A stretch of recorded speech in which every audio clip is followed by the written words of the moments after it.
Oh, ho, ho, ho. Welcome back to another Power Play show with your hockey coach guru, Coach Frenchy, directly from the Hockey Nation live show booth. Hopefully you have an amazing, great Monday. Are you ready to rock and roll the upcoming weeks? We are September 13 right now, I believe, 2021. We are about 29 days before the puck drop in NHL. I can't wait. So I'm glad to see you, each one of you. I miss you.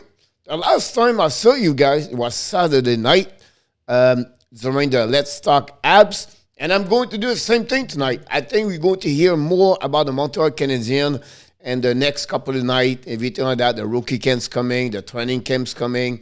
And talk about prediction, everything like that. We're going to flow also all the news around in NHL. So that's what's going happening about that one over there. So I can't wait to talk about hockey. I'm excited to be back. Like I said, I missed the morning show this morning. I was focusing on a lot of videos to produce because the last 2 days I was really busy with hockey where I have to do some other stuff. So that's what's happening. But look, I'm here. I'm glad. And like we do, we start at 9 o'clock and without no limits. I don't know when we finish. Maybe Tuesday. Who knows what? At the end of the day, we just love to have talking about hockey. And first of all, before we start, we said hi to everybody. We have to say hi to someone. He's always here. Oh, that one of the the dolphin. Flipper back in the house this tonight. First of all, the only homework you have to do, that's only one we give to you. It's, of course, click on the likes if you enjoy it, if you like to be a part of the Hockey Nation live show family. Glad to see each one of you aboard tonight. We're going to talk about, of course, the Montreal Canadiens, Christian Dvorak, to you tonight. I'm going to share a couple of videos. I'm glad you can see it. That'd be great. And, of course, my background today is I start a new series. You know already the flashback. Obviously, yesterday was too busy. It was a crazy day. I had to do it this late, 2 o'clock yesterday morning. But I said, if I put this at 2 o'clock, nobody's going to watch it. Only me, a flipper. So I decided to push back at 7:30 this morning, 7 o'clock a.m. To send the flashback. It's about Ken Dryden. I think it was really interesting about, for me, it's fun to do flashback because I go deeper. Maybe it's easy, a 20, 15-minute, 30-minute video, right?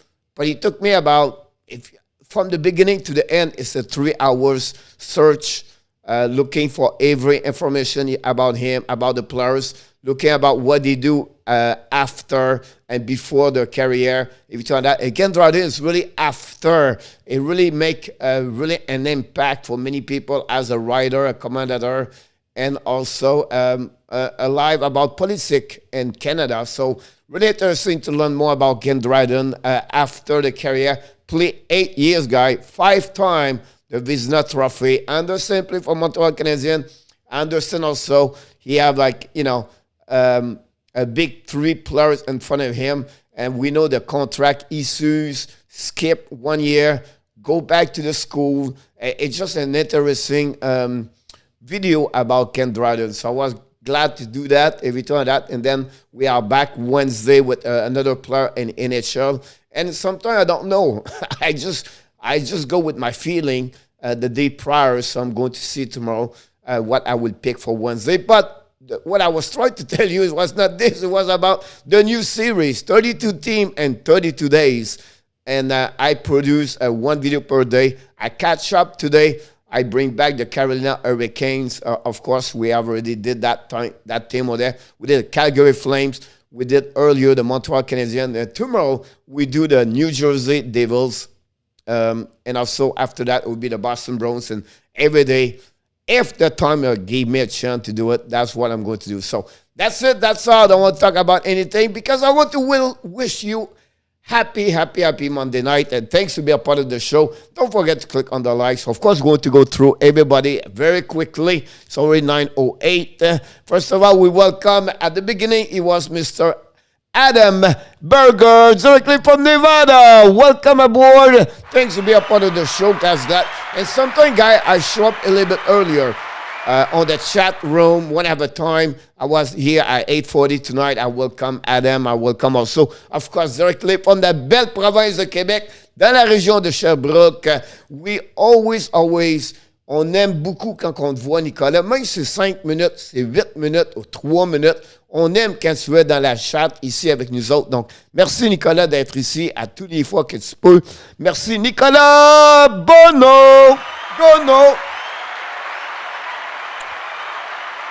Of course, prior to that, we welcome Mr. Inner Tap, the Mr. Quiz, Frenchy Quiz winner, almost night after night. We'll see tonight what is going to be back because he lost the last time.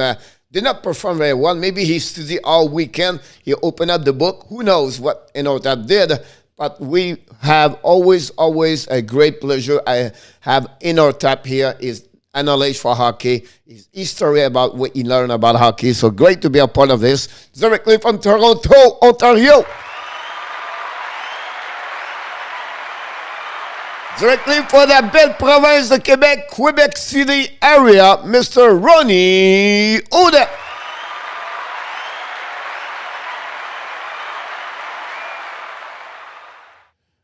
Yes, Adam. 9 this weekend. 11 next weekend. Oh, she's back directly from St. John, not New Brunswick, because Johnny Golden is a New Brunswick, sometime in Moncton, sometime in St. John, but she is in St. John, Newfoundland, directly hard north, east, far away. The number one fans in St. John, I'm pretty sure, Miss Ellen Keefe. Back again. I just love to have him around here. I don't know I can find it, of course.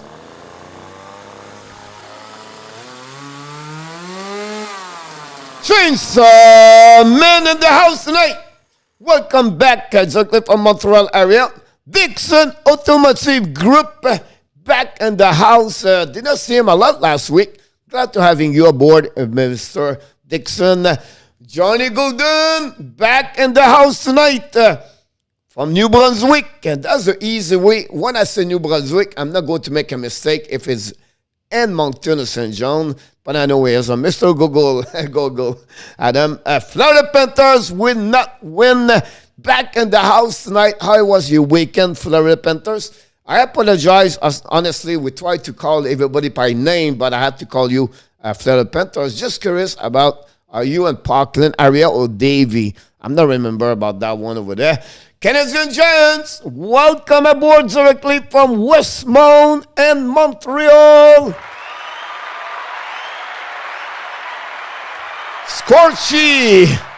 Here we go. Scorchy back in the house tonight. We text a little bit. No, not texting, but talking a bit on the chat this weekend. Back and forth with videos. Glad to see Scorchy back tonight with us. Directly from Houston, Texas, number one fans of the New Jersey Devils.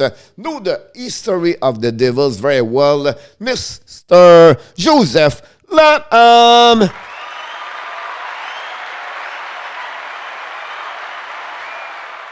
Yeah, don't forget to click on the thumb up on the likes. That'd be great. We have 13 and 13. Look like I have 13 likes so far with 13 people. Actually, they're supposed to be here. Here we go. That'd be interesting to see that. Florida Panthers about that. Luke back in the house tonight. Mr. Luke, welcome aboard. Another great member participate a lot at the quiz at the end. Hopefully tonight, Ellen, I know it's late maybe over there, but maybe you don't go nowhere. Stay until to the end of the show, at least until the Frenchy Quiz at 10 o'clock. You may be interesting to learn more about hockey by this fun question. They are all easy questions. Everybody usually have the good answer. Maybe Sly struggles sometimes, but the Sly is somewhere in Moncton. I think Sly don't show up right now because he practices bowling like that. That's what he does. That's why he focused right now, and he's going to be back at the right time. I know, but at the end of the day, guys, I'm always try to, respect and trust and build great relationship here. We miss him, being honest with you. He been a part of this with Gators and Michael Rosenblatt and other people at the beginning, and with NHL report. Sly Al was one of the, not the foundation, had the one, but it was the top 5, I believe, show up 1 year ago. And so really we miss him. I know he's going to be back at some point. Talking, we miss him. Why not said bonjour à Monsieur Régent Beaulieu de la Colombie-Britannique, la British Columbia. I almost call you British in England, but no, you are not there. You are dans la belle province de la Colombie-Britannique. Bienvenue dans la dans la chambre du Hockey Nation Live Show. Mon ami, j'espère que tu as passé un très bon lundi. And aussi dimanche. How do you turn on chat? Because the kind of weather is having trouble. How do you turn on chat? Because I don't know. Are you talking about the chat on the YouTube channel? Mean Girl Hockey back in the house tonight. Busy. Busy is great, Régent. Si tu ne veux pas me rejoindre, ça va me faire plaisir. Florida, I don't know. Maybe he have to change the browser. If he's on I don't know, on Chrome, maybe go to under Firefox or Windows or Safari. I don't know if you have an Apple or you have a Windows. So it's all the kind of stuff you can do. Sometimes you have to reset the YouTube channel. Or maybe you have some place you maybe click on the setting or something like that. So I cannot see. Pretty good on computer, but I don't see right now. Not a problem, buddy. So that's what we have right now. Welcome, everybody. Don't forget to click on the like, 7, 9, 15. Time to go, Coach. Stop. And, of course, tonight we're going to finalize the jersey, who has the best jersey in NHL, of course. But the first at the beginning, Hockey Talk. Never stop with the Power Play show. That's what we do. J-Dogs in the house. Welcome, 1971, a second person, maybe the third one from British Columbia. Welcome, Abbotsford. Great hockey town over there. Great hockey team over there also. I don't go often there, but when I've been there, a couple of hockey tournaments, and between that, I follow a couple of players. Welcome aboard, buddy.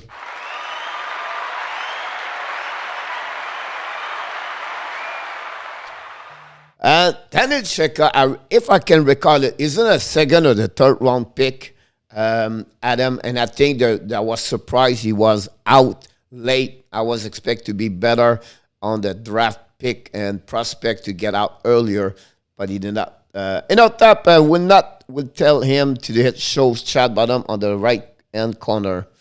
Here we go. That's it. And so we did not see by the monkey yet. We did not see. Yeah, that's what happened about that one over there. I will give you some information in a few minutes if you don't mind. And also, we didn't see Michael Rosenblatt, so I don't know what's going on with the boys. They are the youngest in the chat usually, but they're always here, so maybe we're going to see him a little bit later. So let's dive in what I want to do. Like I said at the beginning of the show, guys, this is Dryden, the Mr. Stand Up. Pose is trademark. I'll be honest with you. Have a lucky, be honest with you, to watching him play hockey at my young age.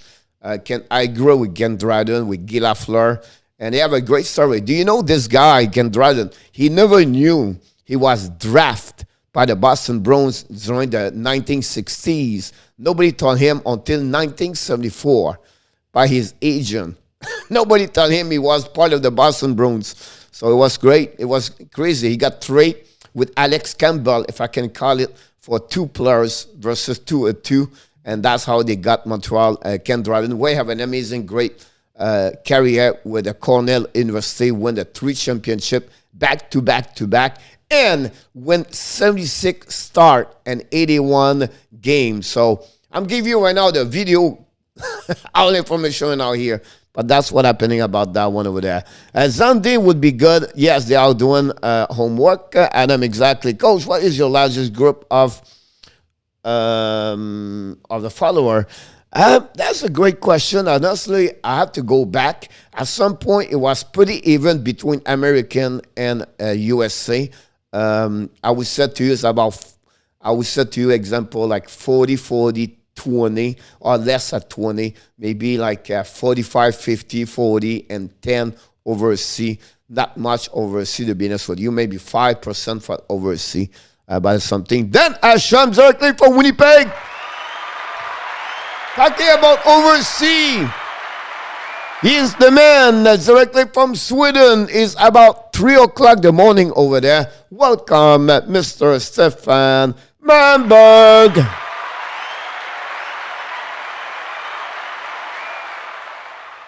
If Stefan participates to the quiz tonight at 10 o'clock, it would be 4 o'clock for him. We give him a point right away at the beginning. Everybody is a 3 o'clock a.m. and later, we give a free point at the beginning of the quiz. They are already sleepy, so why not to give him a point at the beginning? So why not, buddy? Okay, thanks. On the top, Montreal as our military special first trainer as a strength coach, Dave LeBlanc. Here we go, Johnny. You know already every news go around the league for sure. Talking about the series, that was the Florida Panthers. I apologize. I said Montreal Canadiens. So it was the Florida Panthers. Then after that, we did the the Calgary Flames. And then today we did the Carolina Hurricanes. And then I'm working on the New Jersey Devils. Should be ready tomorrow morning. Very interesting what Don Fitzgerald did with this. Guys, the Carolina Hurricanes, the video is up. But pay attention, there's prospect. They got 35 picks. 35 picks in the last 3 years. They are number 3 in the ranking of the prospect draft pick in NHL, the Carolina Hurricanes. So we have to give him credit at some point. They have, Nikes, Chevnikov, and Kotkaniemi now, all below 22 years old, 23 years old. Pretty solid depth team, to be honest with you. Really interesting. I give them 1 under 3 point. I give them the first division on the Metropolitan. Will be interesting about that. I could be completely wrong, to be honest with you. But that's what happened with them. So I'm good to Miss Kessler. Yep. I needed coach. Ackland is young too. Yeah, I apologize, Florida. It's just like Michael and Badamonkey are always back to back to back. But yes, you're absolutely right. Big fan of the Tampa Bay Lightning. So 29 days before the season start, of course, we talk about Mackenzie Blackwood. We talk about Marc-Andre Fleury. We talk about Leon Tressal. And, of course, we recognize Mr. Ken Dryden, Mr. Sherwood Stick, and also the Cooper equipment. I play with that part over there. I was too young, and once I was playing too bad, I would love to see him play. Ellen, you will love Ken Dryden. When he was the first really player, big guy in the net at 6'4", and, it was play very a different style, to be honest with you.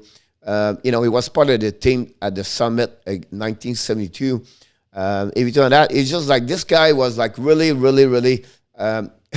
You talk about a goalie out, they have the fine mindset and their own bubble. If you turn that, that's what's really Ken Dryden, to be honest with you. But again, so smart. Many, degrees. If you turn that, it was really, really deep inside. But his IQ and sense of hockey, that's make him maybe better and better because he was really smart and a great athlete, to be honest with you, Alan. You have a chance, maybe check a couple on the internet, online, checking the different game he participated. That'd be great to see this. Islanders should be number 1 in Metropolitan. That'll be interesting to see what Islanders is going to do, to be honest with you. That's another team I'm looking for with Carolina. Not a lot of chance, but the fact they lost Eberle and, they add a little bit. Overall, they have the same kind, but it will be interesting what they're going to bring on the table, the Islanders, for upcoming season. But they should be the top 2 over there. I believe Philadelphia going to step up. The Rangers going to step up. I believe Washington will be pretty even. Pittsburgh, this is the team I really believe. I would not be surprised if Pittsburgh does not make the playoff. And that would be the big change now for them with Malcolm Letang about that. Someone talk about maybe it's time to trade Crosby, but that will be interesting about that. Adam talk about Lefebvre, Fleur, I miss him already. Dryden was amazing. He have a crazy style. Sometimes make me nervous, but amazing nonetheless. Bold pick, except Florida. Yes, Dryden was like, he was like he did it. I don't know how he did it, but he did it, to be honest with you. Talking about the news, let's talk about the Columbus Blue Jacket announced today. The Cleveland Monster associate coach and former National Hockey League defenseman Steve McCarthy has replaced Sylvain Lafave as an assistant coach on the head coach Brett Larsen's staff. Lafave was decided not to receive a COVID-19 vaccinate and thus will not be able to perform the duty required from him given current NHL protocol. Everybody have to be on the protocol, staff members, coaches, to have the vaccination. And for some reason, Sylvain Lafave refused to get it. And unfortunately, he's the second coach. The other one was the one from San Jose Sharks, refused also. Some it could be health. Some the vaccination does not work with their health. I don't know behind that. Some people said the Columbus fired him. Some people said he decided to quit. We don't know exactly behind the scenes. I tried to listen for the French Canadian today radio about that situation, but at the end of the day, Sylvain Lafave is removed of the Columbus Blue Jacket staff. That's what happened, I'll be honest with you. He was only on as well, have a lot of emotion on the eyes, Mr. Dryden. Yes, look out for the Rangers. I keep telling people. You're absolutely right about this, Adam. If you think about this, the foundation, the Rangers are solid. I can't wait to see their series, the 32 team in 32 days with the Rangers, because I believe they are better what people expect. They have a great goaltender. Their defense is getting better. I can't wait to see Brendan Schneider, by the way, what he looked like at the rookie camp. And then after that, they are young with a mix of a little bit older players. And then you have Panarin over there. And we have Panarin, Zibanejad. Would be really interesting about this. So that team is a little bit more. I would not be surprised they finish third in that division, or they would be a part of the wild card at some point. Really interesting to see them for sure about that. David Hunt back in the house tonight.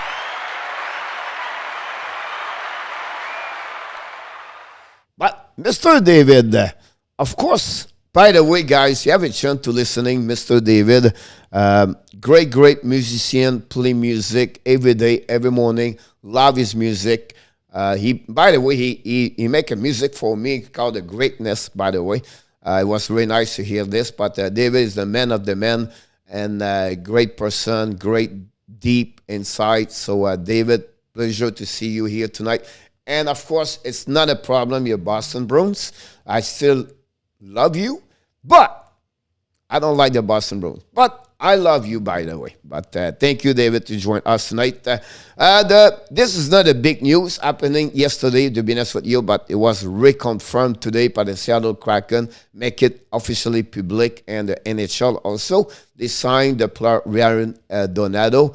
I know you guys, you talk about this a bit this morning, but listen, that's what sometimes I'm really concerned the player come to take the road of the NCAA college, because sometimes they do well over there and then they try to carry on this in NHL and they never find their expectation of what the people thinking about each one of them. Rand, look, he started with Boston and then he went to Minnesota and then he now with San Jose. Now he's going to be Seattle.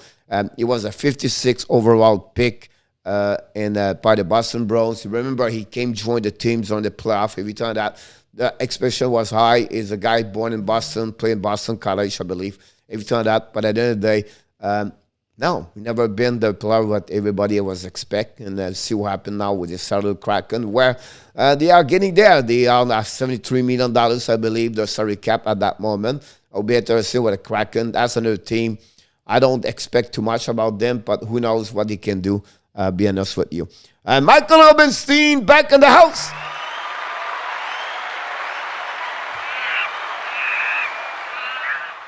Finally back tonight, a little bit late, Mr. Bud the Monkey Boy. We just mentioned your name earlier. Say hi to you. So we missed the boys tonight. We missed the Bud the Monkey. We missed Michael Rosenblatt. And you just show up. So thanks to be a part of the show. Of course, Mr. Dan Asham, welcome back with Colette, directly from Winnipeg. Mats Naslund is coming very soon to be on the flashback. Mats really, We know that Boris Salming is the one really opened the door for the Sweden player to come here and North America. And then after that, a couple of more players, but really Mats Naslund become an icon because after the Montreal Canadiens winning Stanley Cup, guys, they was looking for other icon or, idol, everything like that. And Mats Naslund pick it up.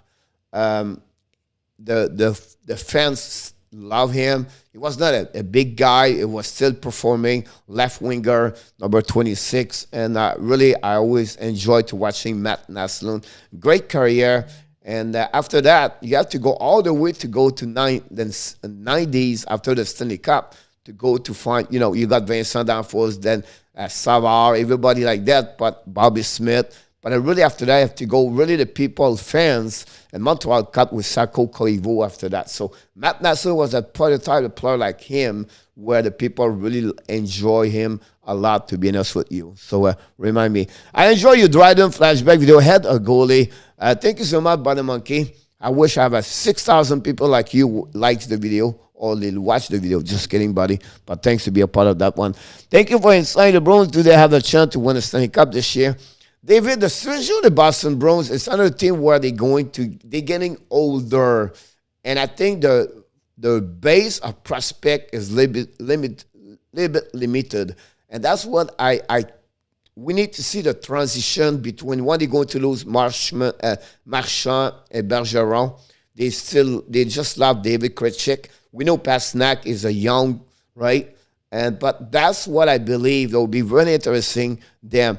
But the Boston Bruins, they have a culture for me like the Pittsburgh Steelers. They always have that kind of culture. The work ethic is really there. They always find a way to make the playoff. What nobody expects them. Every time that year after year, and we feel like they will fall apart. Boom. They find a way to get back on their feet right away. Great organization. I understand we don't like the Boston Bruins, me personally, but I always give credit to them. And you always get a French Canadian player over there. Patrice Bergeron right there. Before that was Ray Bourque. When you talk about the story of Normand Léveillé over there, you know what I mean? I've always have a French Canadian be a part of the organization over there. So I don't like them, but at the end of the day, I always want a couple of players over there. But to make the Stanley Cup this year, I don't think so. They'll maybe play in the playoff. It would be really interesting to see the old man. And then the fact they don't have David Krejci as the second center, that will maybe make them a little bit more difficult to make the playoff. But still, they have McEnroy over there. They have Ullmark, goaltender now. And what happened with the rookie Swimmen? Can he repeat what he did the first 10 games in NHL? That would be the big question to see about them for sure. You're welcome, David, anytime. Of course, you have greatness inside of you. Boston Bruins, and then one of the NHL greatest goalie about him. I know, right? So that's our opinion about that. Let's move on to Ryan Kesler.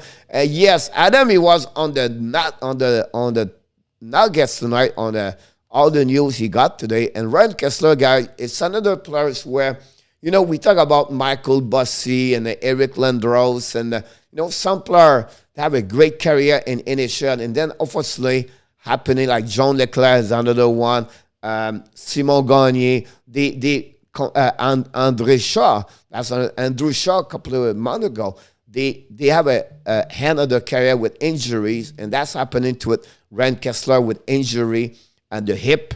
Remember, he was a great career with the Vancouver Canucks at some point, signed a big contract, but never been after that what he's supposed to be because his injuries, everything like that. So he expect now to never come back in NHL. Now he works with us. It's funny because now he have a son. He have 11 years old, I believe, and now he's coaching with one of the best program, AAA, the Little Caesar in Michigan as an assistant coach over there.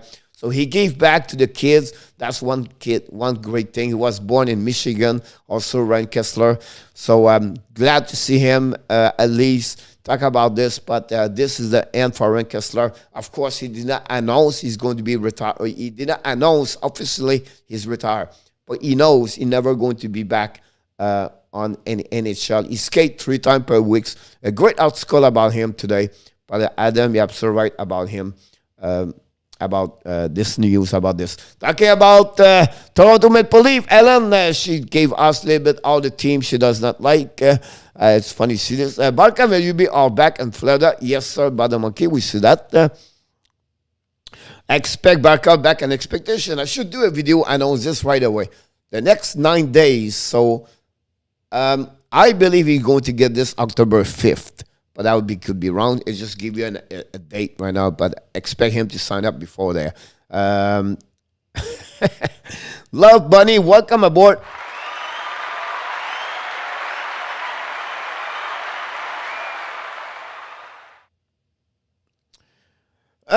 Running about this, right? It's about principle. Now, I don't know, like I mentioned earlier about Lafayette. Is it a health condition? I don't know, because some people cannot get it, the vaccination. It's impossible. And I feel bad. Some people lose their job because the protocol of NHL is you have to be have those 2 vaccination to be a part of the staff. So I don't know what is it a principle of himself refused to get it, or is it the health?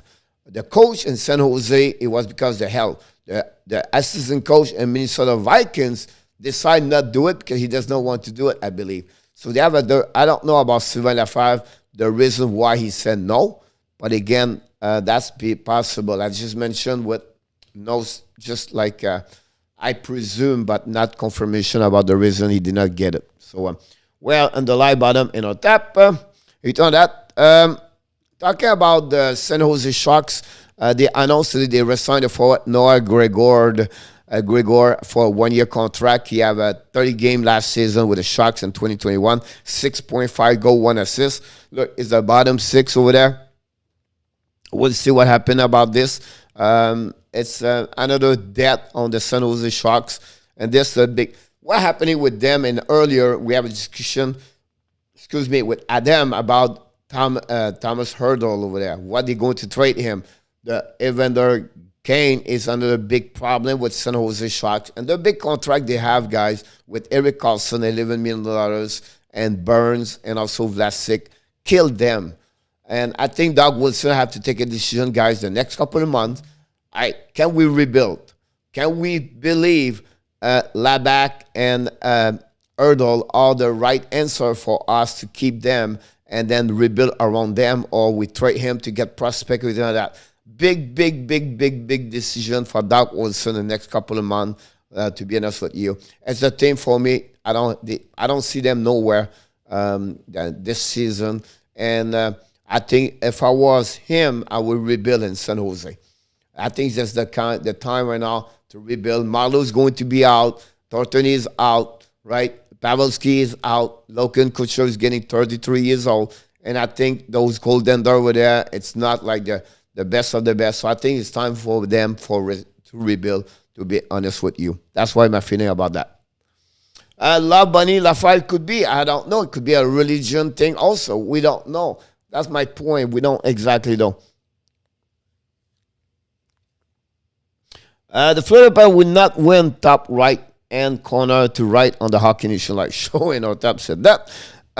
Talking about the news also, the Winnipeg Jet break up, divorce. I'm just kidding, but they put on the waiver unconditional the contract of Jonah Lyoto. Honestly, I don't know what Lyoto is going to do. I don't know. Maybe he play and oversee.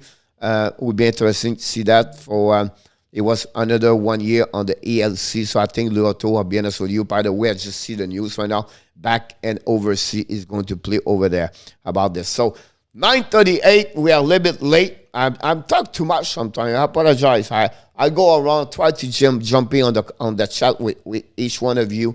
I try to mix both of you at the same time. So look, we are at the end of the end. We're talking about culture. Yes, we are at the championship of the jersey, and that's what we at that moment between the Montreal Canadiens and the Chicago Blackhawks. I understand we have a lot of fans from Chicago, from Montreal, but try to look about the jersey, right? What you feel, what you all believe is the best jersey, and we're going to select the winner tonight. It's the time to select about that. The rebuild for San Jose start with Wilson and on top. That's a great. It's funny sometimes the GM have that kind of security to keep their job, and other location it's turnover, like open the door, like Buffalo, and then you look Nashville, you look in San Jose.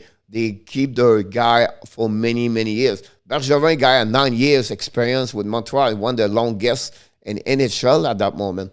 So pretty impressed to see this, tap about Doc Wilson and David Poy for the Nashville Predators. So here we go. It's time to get your name. Tell me what you think. What is the winner of the best jersey at that moment? Is it Montreal or the Chicago? Let's move on with that one over there. How can Eric Cancel get a contract $1 million day was something I don't understand? Yes, exactly.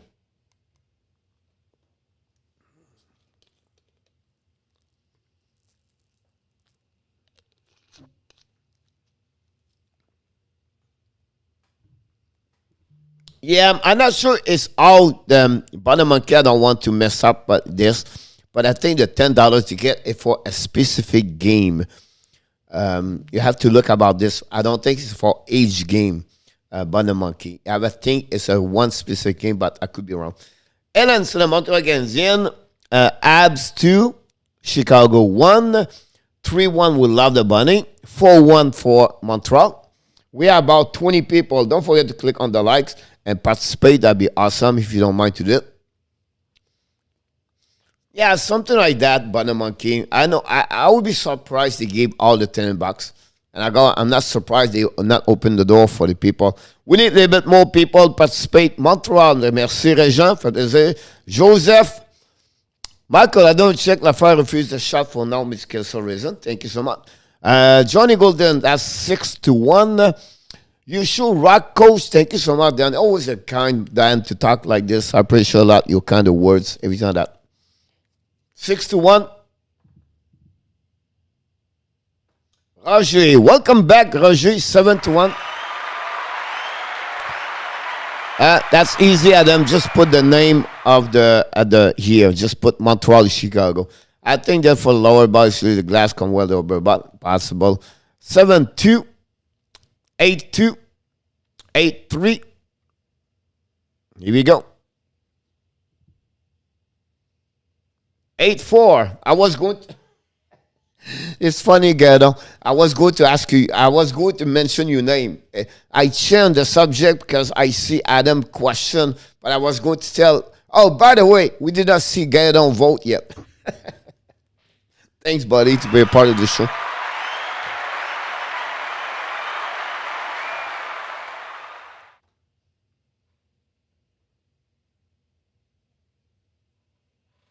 And the second Rogers at Montreal. Thank you so much. I appreciate a lot. So the Montreal Canadiens guys going to win the contest tonight. And they all become the best jersey and the winner of that one over there. Here we go. Going to be bigger. The Montreal Canadiens are the winner of the contest. I love the blue jersey, by the way. I agree with you about that one over there. So it was great to see this in Montreal. Like I said, look, I understand, but I want to share it with you. We've been all the way. We're not going to do the worst jersey. It was just this during the offseason talking about this one. So, Colette, of course. You are awesome. You are amazing. You are the best. And remember, you have greatness inside of you. Here we go. I want to mention this to you guys about that one over there. So tonight, we have about 15 minutes, 20 minutes. I have a lot of things to do. And every night, or most of the night, I'm going to bring you also at the rookie camp, one specific player, his scout report, everything like that. Tonight, I want to talk about Christian Dvorak. This year, I have a big article today on the private people, our membership of the Atlantic. Listen, I share with you, I bring to you the membership of the Hockey Nation Live show, like the people on the green you see in the chat, get those kind of articles from me. All right, so I'm sharing what I got, all those kind. I create them. I copy some of them, and then I create my own with my words, everything like that. But tonight I want to share a little bit about what Rick Tocchet said about Christian Dvorak. And now we do a test before the show start. And what we did, we create, we finally at least look like it works. Is this part? So you can look and click on the video I'm going to put here during the show, and you can see about Christian Dvorak, and he's go with also when I'm talking about Christian Dvorak tonight. So what Rick Tocchet said about him, right, is about he's a great 200 feet player. So what is a 200 feet player, coach? But he's a guy go forecheck and back check. He's really, really aware about what's going on the offensive side. He's really, really, really aware what's going on the defensive side. So he does a lot of turnover by the way he works. A little bit like Philip Dano does. So that's what you get with Christian Dvorak. So what I'm going to do also with you guys, if I can do this, I'm going to get you more videos you can look about this. So you get that one over there. Let's move on to the next one. And I'm going to put you all the stuff. You can listen to me. You can click on it. It's up to you. You not have to if you don't want to. If you're losing me, I understand that part over there. But I just want to share a couple of videos. You can look about this. Honestly, I have one more here. I don't know that one. I cannot. So that's what happened about this one over there. The second one about is to score around the net. So, guys, not many people score the trash goal I'm calling about. What is a trash goal? Everything inside of 15 feet from the net. Then after that, the rebound around the net. Some players don't go there. Kokanemi does not go there. All right? But Gallagher go there. Some players go in front of the net and they pick up the puck. Perry was another one of that. You're going to see Perro. Perro does it. By the way, Perro is coming with an article with us here. But Dvorak get there. That's what he got over there. So he's from Rick Tocchet, his coach from last year said he scored a lot of goals around the net. So that's good to hear that because he can pick up all the trashy goals. The head-to-head versus center. So he was also Rick Tocchet. He was talking about the way he used Christian Dvorak with the team last season. So we talk about coach. But he was not playing with all the time with Phil Kessel. He was shutting down the other team. And he really, really, really, really did great against Colorado, against McKinnon, Rantanen line. All right? He struggled a bit against the Vegas. But all other team, he did very, very well last season. Played with Pilik on the defensive side over there. So it was really a great insight for Rick Tocchet. The second thing he said, his skating is a lower body. So we talk about, so we have a gravity of skating stride lower. So he's only a 6 foot, but he's really, 205, I believe? So he's really low. He's not a guy skate high. So that gave him not only the speed, but he's really solid on his skating. That's where you get a lower gravity plus. That's helping them about that to play, to skating better about everything like that. So I was surprised by the Dvorak face-up numbers. Joseph, yep. NHL, welcome aboard. Hello, coach. Sorry I'm late. Atlanta, not problem. So then he had this. On the left side, face-off win is really where he won the most of his face-off. I'm going to give you in the next couple of minutes the graphic of the face-off, what is really good. But that's what Chris Dvorak does a lot. It's winning the face-off, over 50% on face-off. Then he would say Rick Tocchet, he's a give-and-go pass winger center. What are you talking about? But most of the time, he will give and go. So you pass the puck come back to you. Or he get the puck, he pass the puck back to his winger. So that's called an expression hockey, give and go. Right? So he's really good on that one over there. Now, what you need to improve is two things, at least. His stick angling on the neutral zone have to be better. His hand is a little bit blocked or locked. So he need to improve that one from Rick Tarkett. He said also his power skating on explosiveness. So he need to have that boom, boom, boom, the 1, 2, 3 right away. So when you turn around, you have maybe a great edge work, but you have to get that power when you go to one direction to another direction. That we talk about our players all the time. 1, 2, 3, 1, 2, 3. You know, when you dance, you said cha cha cha, 1, 2, 3, 1, 2, 3, 1, 2, 1, 2, 3. That's cha cha. Just kidding. But a hockey, the first 3 steps, boom, boom, boom, boom. That's where you need to explode right there. You can look what McDavid does when he explodes, right? But that's what McDavid have to get better. The second thing we said, on power play guy, you have 8 goals on the 17 or 19 goals he got last season. Also, he talked about a quick shot. He said he have a really great quick release shot. And he said the goalies does not expect this from him. He said, you guys, the puck go on his blade, and boom, is out right away. So impressive about Rick Tarkett said. Then finally, 2 more things. The green bumper. What is a bumper in hockey?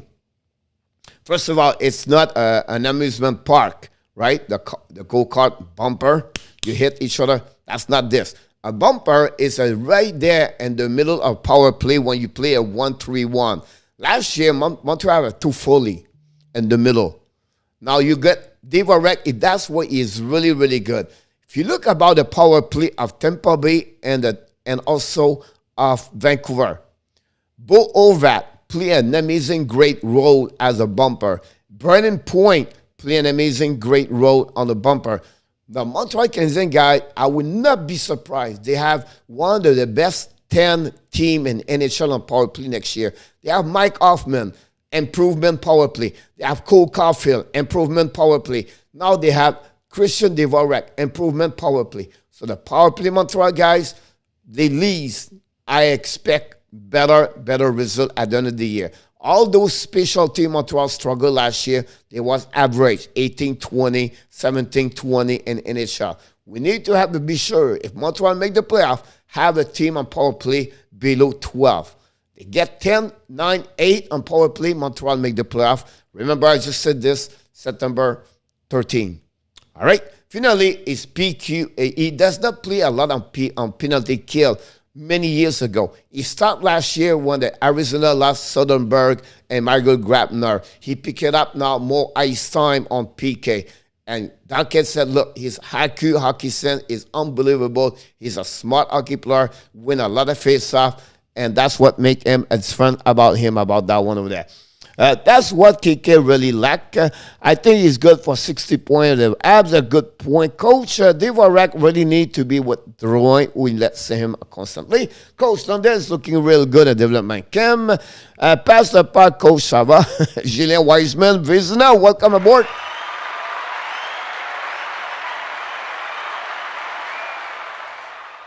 Absolutely right in our tap. I would expect 1-4. They will not go 5 power play forward. It would be on 4. Welcome aboard, Anthony Manzano. Conor McDavid, who is the best overall center in NHL, who can score assists, play defense at a top level. It's young, right? The players, look Crosby today. Crosby become a better 2 players. It's a learning process. You're going to see Austin Matthews, Anthony, getting better on the defensive side. Same thing with McDavid. That's the time to get there. So welcome aboard. Appreciate you being a part of that one over there. Let me see if I can get more video for you guys. I don't know why he did not give it to me earlier. The rest after that.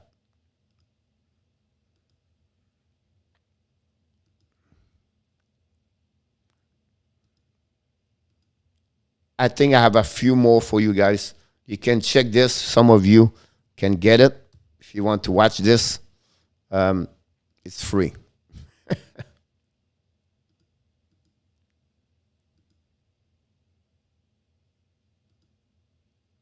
One more.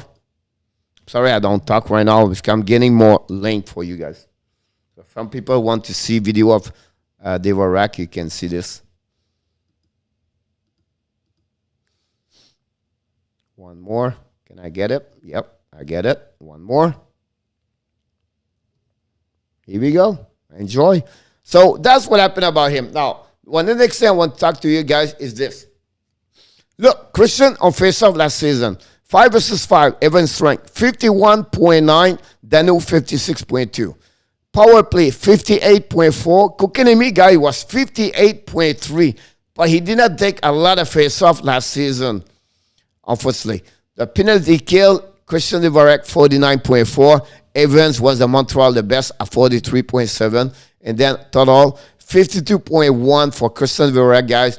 Our best center was Dano at 52.5. That's what you get with David Dvorak, guys. Listen, $4.5 million for the next 4 years. Cannot ask for more. You talk about great salary cap, and that's going to help Montreal, to be honest with you. A great pick for the Montreal Canadiens. Whatever we lost, Kotkaniemi, I think Montreal overall, they go, as a fan, you're going to enjoy a lot Christian Dvorak, to be honest with you. Yes, quick release about that one there. Hopefully those video works for you guys. But will be interesting about that one over there. I know, I'm sorry, I jump in left and right. Hello, Anthony. Bud. What would be the first line? Line B. I believe he's going to be back with Suzuki over there, Caulfield, and Petrie. And now at the bumper, maybe they will go with Toffoli. That's surprised with Suzuki right there. Because Suzuki right now, it's a Mike Hoffman. Suzuki could be out on the first power play because nobody can go now on the front net. So it'll be really interesting who's going to be in front net. I'll not be surprised Anderson get there and they use a 1 minute each when they come back after that with Suzuki, with Gallagher, and a Dvorak. I'll not be surprised to see this after that. And the key on the second unit is who is the defenseman. We seen that mentioned Jonathan Drouin. Again on that one over there. Can he go by pair? Then he keep Dvorak, Drouin, and Hoffman together. And then he go back with Coffin, Toffoli, and Suzuki together. That's another possibility of that. Now, we don't talk about Gallagher and Anderson in front of the net. But that would be that kind of similar. The coach prefer to get a duo together. And he can go to trio, that would be better because now the penalty is out. Now they come back with a third line or fourth line. So that's what they can build that one. I expect a little bit ice time for Joel Armia this year on power play. I think Armia could be the guy in front of the net if he's able to get there. I don't know if that's where he wants to do this, but you have the size to get there, Joel Armia. It will be interesting to see that for sure. McDavid did not step up in the playoff like he is a joker. Not really, Love Bunny. To win a playoff, it's a team concept. It's a four-line play together. It's the third line. Tampa Bay beat Montreal last season. It's not Kucherov. It's Vasilevsky with the third line. Win 2 of the 4 games at the end. But the Edmonton don't have that. The reason they lost is because it's always overused. McDavid every 2 shifts.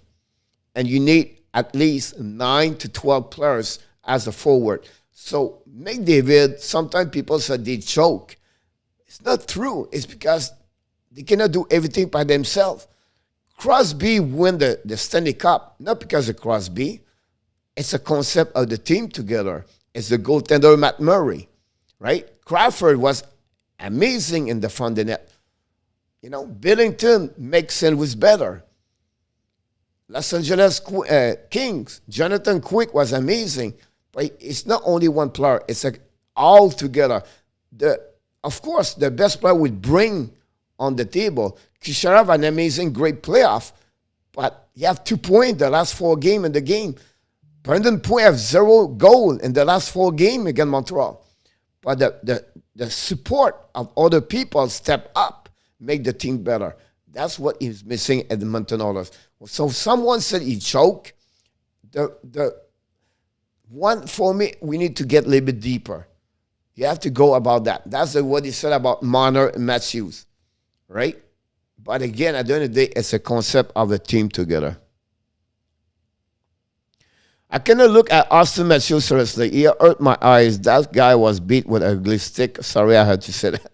I understand, Ellen, about that one there. Like we said in France, direct, beau, bon, and pas cher. Très, très bon, ça. Love Bunny. Love that one. If we can get Bozak, then we'd be very strong as under a face-off. I still believe in our tap. It's funny you talk about this because start this weekend, I was thinking about this. We don't need Bozak. We have him. We have him. We have Jake Evans. Younger, faster, and better. What are you talking about? We have Perrault. We have a mix of both together. It's what Bozak is. And better with Bo and Evans and Perrault. And that will keep the team better, a little bit better, stronger, and happier.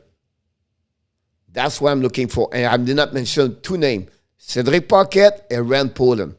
So for me, letting go, do not use Dollar Bozak and wait 20 games. And if we need something at some point, let's shopping at some point at the trade deadline. But for me, I think from the end turn, it's time to get those guys. I think we have it. I think we have to make a role for Jake Evans. And I think Perrault can roll that role also. And then we have Ryan Poland over there. And then we have also Cedric Paquette. So for me, I understand what we talked about this last week, but I think it's time maybe to wait to get Tyler Bozak and add more money in the chat. I know it's 10 o'clock, guys. I'm getting there. Don't worry. I see everything. Coach see everything. I will say to my players, whatever you do, I see it. And then something happened, and I said, look. And then people are like, how you see this? I see and I heard everything. And my player was scared of me because of that, because I can see everything. I was coaching a U18 by myself. I was see everything on the ice. I can talk with someone here, and I can see what's going on the ice. I can do my adjustment of the game for what I see quickly, everything like that. So I know it's 10 o'clock, but don't worry, we're going to get there. Coach, on UPN, who is the best one-timer for forward? Stamkos, Ovechkin. That's really the one-timer. Matthews getting better and better on that one over there. Of course, Weber was amazing, right? But that's what, I can go a little bit deeper, but that's what you get at that one.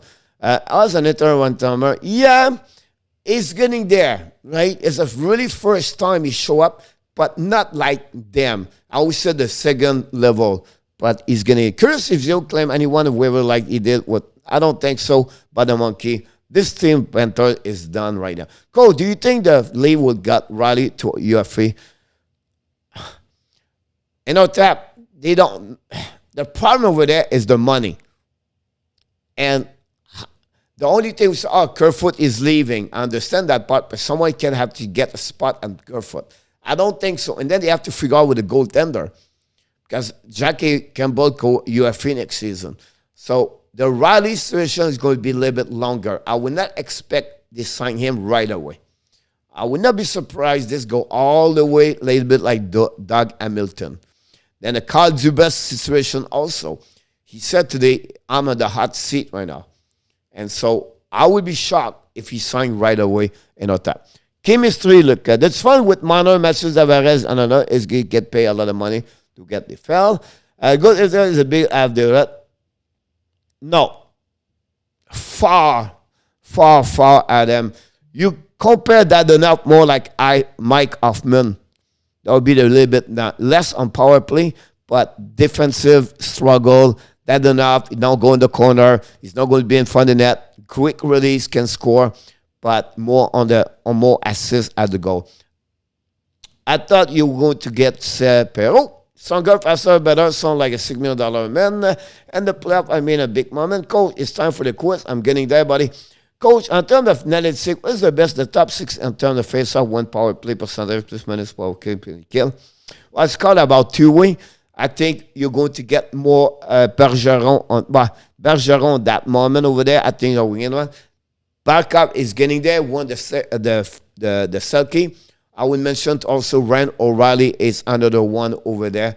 They can date that kind of over there. I think at some point, Austin Matthews getting more time on PK, everything like that.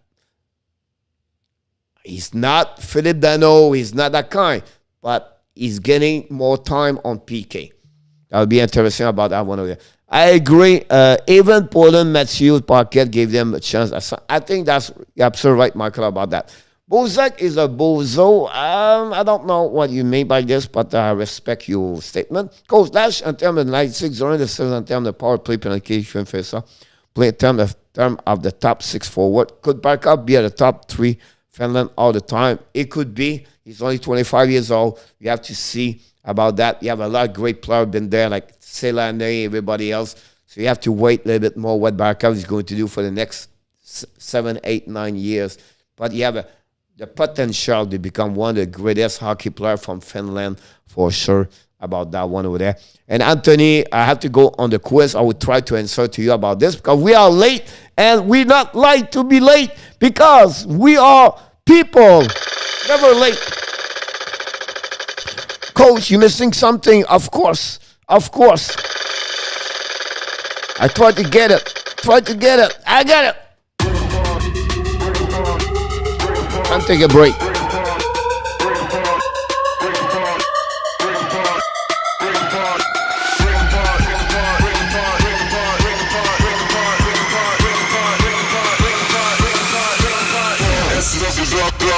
Oh yeah! Frenchy Quiz #1 YouTube creator on the quiz about hockey. Are you ready? How are you going to beat NOTAP tonight? Who's going to step up? Can we step up to beat NOTAP? That's the big question tonight. It's all about the Calgary Flames tonight. The Calgary Flames, there are going to be 3 questions about them. And then we have 2 more questions about the Carolina Hurricanes and the Hartford Whalers. Be really interesting about that one over there. And we start the show, the quiz. We gave a free point to 2 people. What are you talking about, Coach? Yeah, Stefan member, he get a free point because it's 4 o'clock over there. So we give him a point. And then we welcome for the first time Ellen Keeve. And we're going to give her also a 1 point for her. So good luck for everybody. And Kato, I can't wait to get your answer about that one over there. I've got a late buddy and Austin Matthews take him thing out. Here we go. The rebuild I start they care about better and right quiz time. He want to have more points than any. I think for Love Bunny, I think he's going to get more points at Selani. Are you serious, Coach? I think so. What he's not going to get more is the less goal at Selani Love Bunny. But I'll not be surprised at the end, Mr. Barkov get more points at the end. Could be wrong, but we'll see what's happening over there. Oh, yeah, I'm out. I have no clue about this team. Not a problem, Ellen. It's easy. A, B, C, D, E. Take a chance. That's simple. Everybody does. Half of the people take a chance here. Michael Robinson. Here we go. First question of the night. Are you ready? And the Calgary Flame franchise. Which player has the most shot in one season? Who has the most shot on the net for one season? Is it Jerome Higuela? Joel Otto, number 29. Al McInnes, number 2. Lenny McDonald, number 9. And Théorène Fleury, number 14. You have the selection A, B, C, D, and E. Who has the most shot on the net for one season? Adam said E. I have to write all the answer. Luke said C. Thank you, Luke. That's number 2 on the hand. Oh my God, that's jumping right away. Roger said E. Enotap said A. Gaydon said A. Badamonkey said D. Ellen said A. Anthony Manzano said C. Stefan Member said A. I have to put a 1 point to Steph and Ellen. Love Bunny said C. Aklada Weather and Yannick Robinson said A. One more time. Ronnie Odette said A. Régent, where are you? Régent. Joseph. Michael Robinson said A. Michael said A because in our tab said A. Just kidding. William Sheffer back in the house with A. Joseph said E. Thank you, Joseph.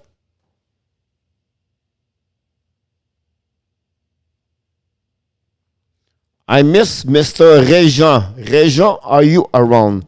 Régent Nicolas. Johnny Golden. One more time. Mulligan. The answer of the first question, guys. But Parker said D. Thank you so much. It was not D. It was E. Théorène Fleury, 353 times.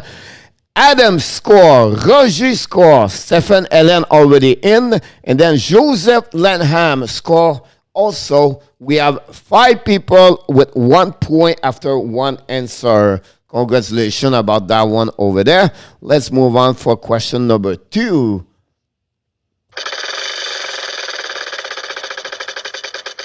And the Calgary Flame franchise, who has the most assists in one season? 1 assist in 1 season. Ken Nelson, Al McInnes, Gary Sutter, Théorène Fleury, and Doug Gilmore. A, B, C, D, and E. That's the answer you have to tell me, and I will give you a point when you get it. Bottom can see that. Bottom monkey more like Parker. Régent said D. Bottom monkey said B. I love the answer quickly. That's make the fun of that one over there. William said D. Thank you so much. Stephen member, go with the Sweden player. Stephen go with the Sweden. He said, I don't care with the rest. I go with my Sweden players. Ronnie said D. William said D. Bottom monkey said B. Adam Berger said C. Yannick Robinson said E. Anthony Manzano said B. Luc said D. Gaydon said B. Joseph Lanham said B. Roger Delaney said A. Ellen Keefe said B. Love Bunny said B. Do I miss another tap? No problem, William. I miss another tap, I believe. I miss Joseph and Régent. Michael Robinson said B. Régent said C. Thank you, Régent. Joseph said B. I got you. Another tap. Anybody see another tap? One more time. Atlanta said B. Another tap said A. All right.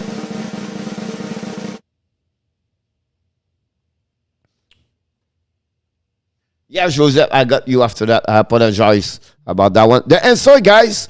But if you're from Sweden, that helped tonight. Ken Nilsson, 82 assists for 1 season. Ken Nilsson win that one over there. And 7 member. I don't know if you knew this. You just pick up the Sweden guy. But Roger Delaney, 7 member, score on that one over there. And then Enotap, I have 1 point on that one over there. That's what we have about that one. He got offered Adam about that one over there. And that's what the 2 people got on that answer. Congratulations. And we are going to move on to the question number 3. Where is this? This is easy one. And the Calgary Flame franchise, which coach has the most W behind the bench? Is it Terry Cripps, Bob Johnson, Fred Creighton, Dave King, and Darryl Sutter? Who has the most W behind the bench? Here we go. Time is running.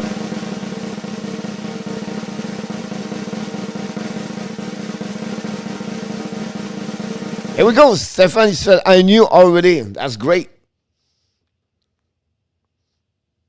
Enotap said B. Anthony said A. Adam said B. Bottom Monkey said B. Atlanta said B. Stephen Member said B. Roger said B. Joseph said B. La Bunny said B.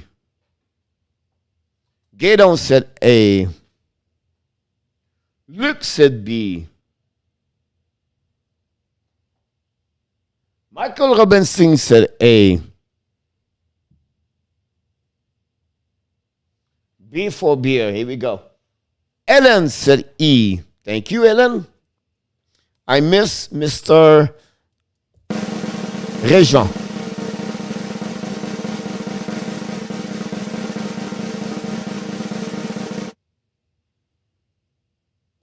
Yannick said E. Yannick, I'm drawing. Régent, mon ami Régent. Reggie said D. Thank you so much.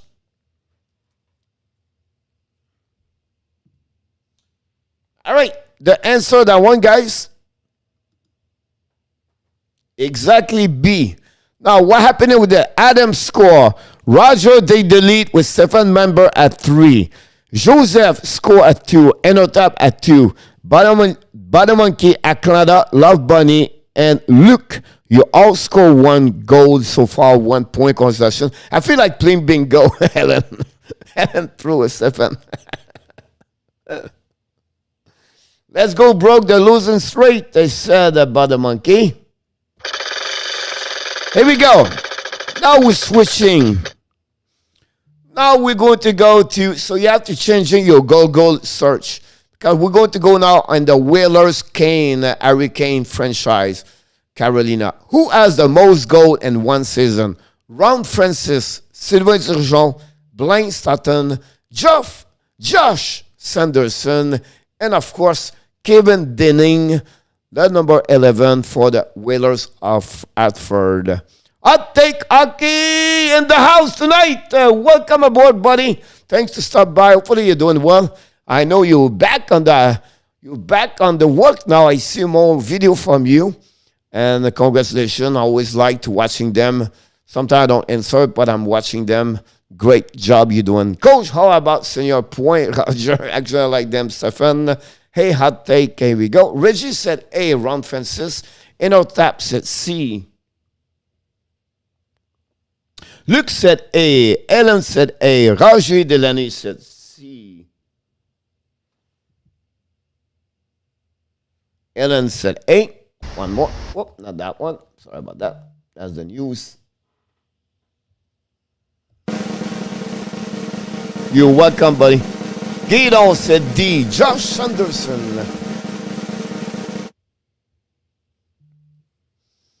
I'll take is on the way to get 50,000 K. I really believe I'll take you get this next season. No comeback anymore. You'll get the 50 next season.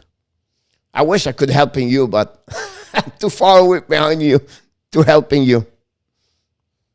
Gaydon said D. Joseph Laham said A. Anthony Manzano said E. Thank you so much, buddy. Konami is the answer about the Monkey. Stéphane said B. Sylvain Turgeon, le bradeur à Pierre Turgeon. 7 members said B.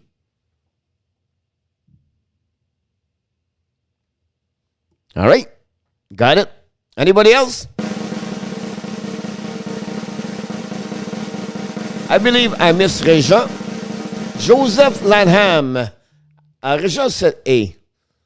Joseph, do you have an answer? Joseph. Yannick Robinson. I don't have anybody from Yannick. Reggie said A. Here we go. The answer, guys. Surprise. Not many stated, but he did it. And of course, Blaine Stoughton with 56 goals. Joseph said A. Unfortunately, you don't get it. And Adam, I think you do not get it. But who got it is Roger Delaney. Guys, Roger is 4-4 right now. Stephen is 3. Enotap back at 3. And now we're going to play for the end of the game. Who's going to win between Roger, Stefan, and Enotap? They are the three people can win tonight or tie up with Roger. Well, Roger, with a great answer, he went 5-5. Wow. Amazing. Can Roger step up on that one there? Adam said C. I think I was not sure. That's what I was looking. You get 3. So you're going to step now. I never heard of him, Ellen. That's not a problem. I got it, Coach Love Bunny. Last question of the night. We back again. This one there. Not easy to be honest with you. A little bit. This one have to, but maybe some of you knows. The Whalers and Hurricane franchise guys. Again, which team they have the worst winning percentage with a minimum of 100 game play? So again, which team they struggle the most and they play at least 100 game in NHL? Is it again Montreal, the Flyers, the Boston Bruins, the Rangers, or the Colorado Avalanche? That is for the Hurricanes. Régent, oui, qui prennent la réponse. Ellen said, I look like Google is winning. James Brown in the house tonight. Welcome, James. James said C, the Bruins. 7 members said D, the Rangers.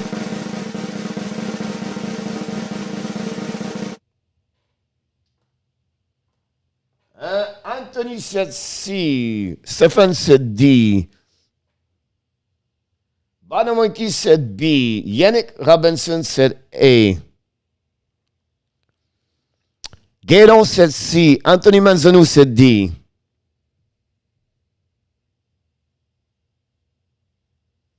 Ellen said A. Adam said C. Enotab said B. Anthony said D. Joseph said B. Thank you so much, Hockey. Joseph said B. Labani said C. Michael Robinson said C. Labani said C. Roger Delaney said B.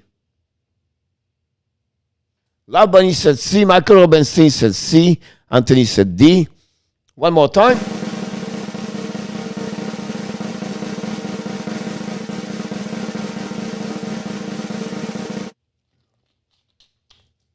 Yes, but Labani, you are 2 at that moment.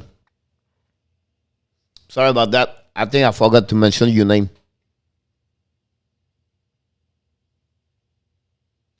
Guys, the answer of that one, guys. Obviously, no chance for anybody tonight. He's the man of the man, to be honest with you, is 5-5. Congratulations, because he got the last answer with flowers. Mr. Roger Delaney, 5-5. In our top, try with 4, but did not get it. Stephen with 3. Adam Lenham Berger with 3 tonight. Joseph is also at 3. And Butter Monkey and Love Bunny at 2 tonight. And the rest at 1. Congratulations, guys. A great performance for everybody. To be honest with you, but Roger, 5-5. Unbelievable. Before you leave, guys, I was not done yet here. We're talking about, Coach. But I want to mention to you also, more information about the Montreal Canadiens. Congratulations, Google, Helen. Congratulations, Roger. Roger, the quickness on Google. Love Bunny said. No, I'm retooling. You guys, you're funny, but you know, Roger is the man of the man. I'm really impressive. Roger, guy, is not a young man. He's a really, right, I don't know, but maybe one of the older people inside that chat room here.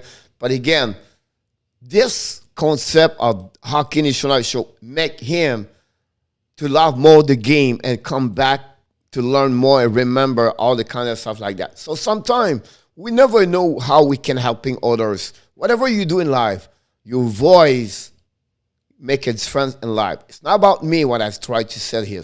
But I just said you sometimes you can helping people to find back the love and the passion about this. Congratulations again, Mr. Roger Delaney tonight. Look, I'm going to give you my first 42 prospect player NHL. This is quick, guys, because I want to mention, every night I'm going to mention a new prospect.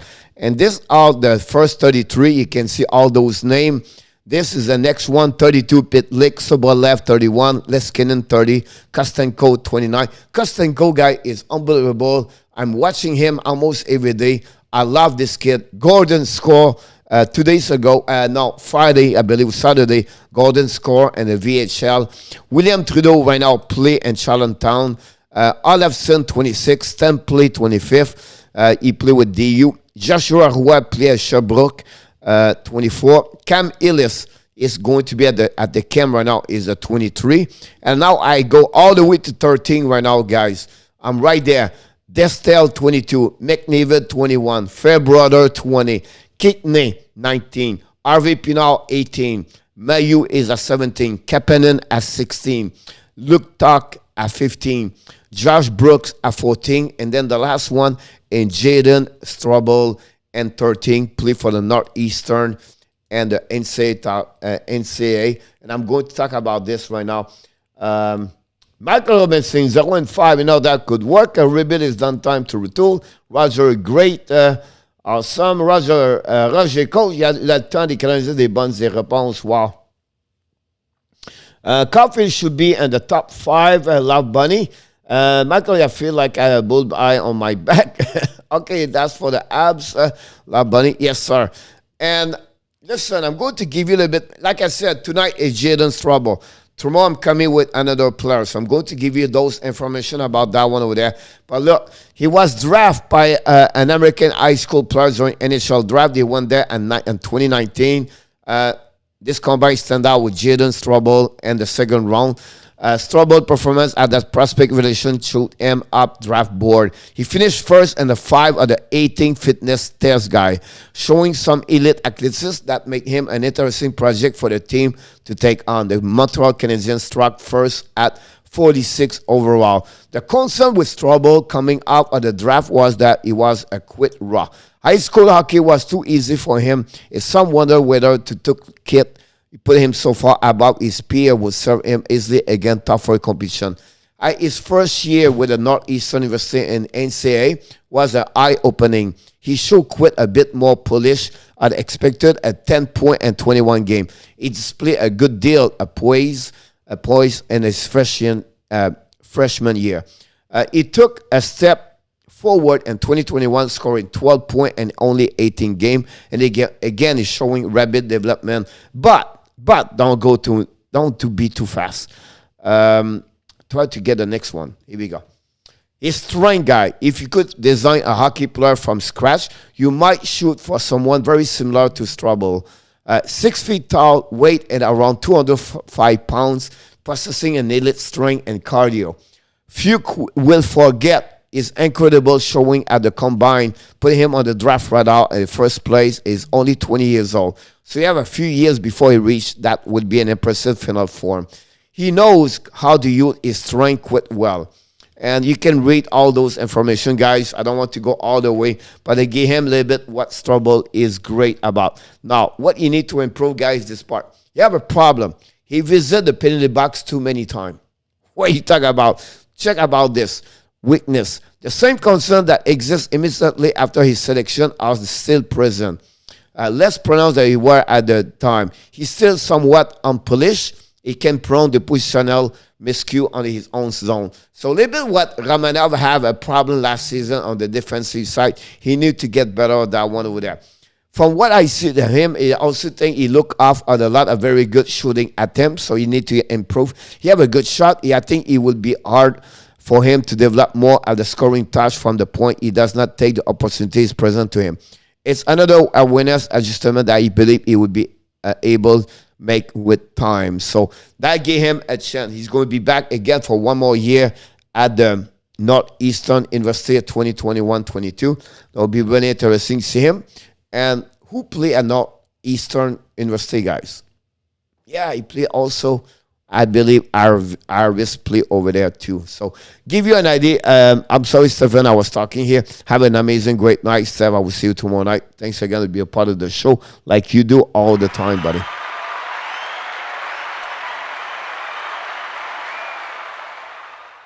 Régent, you're absolutely right. T'as bien raison ce côté-là. I thought he was the one for the league. I guess for the apps, Phil Caulfield should be the top. He's coming there. Love Bunny, don't worry about that. Michael is on the train. Have a safe trip. Defenseman-wise, the best prospect we have is Mayu, said Love Bunny. We'll see.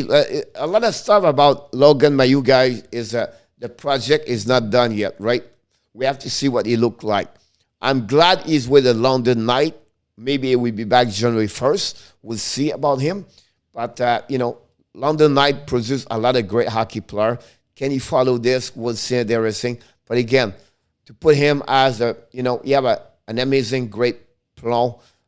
You have an amazing, great one-timers, slap shot. That's really what Mayu is on power play. He's a big guy, 6'4", I believe. But again, he need to improve his power skating.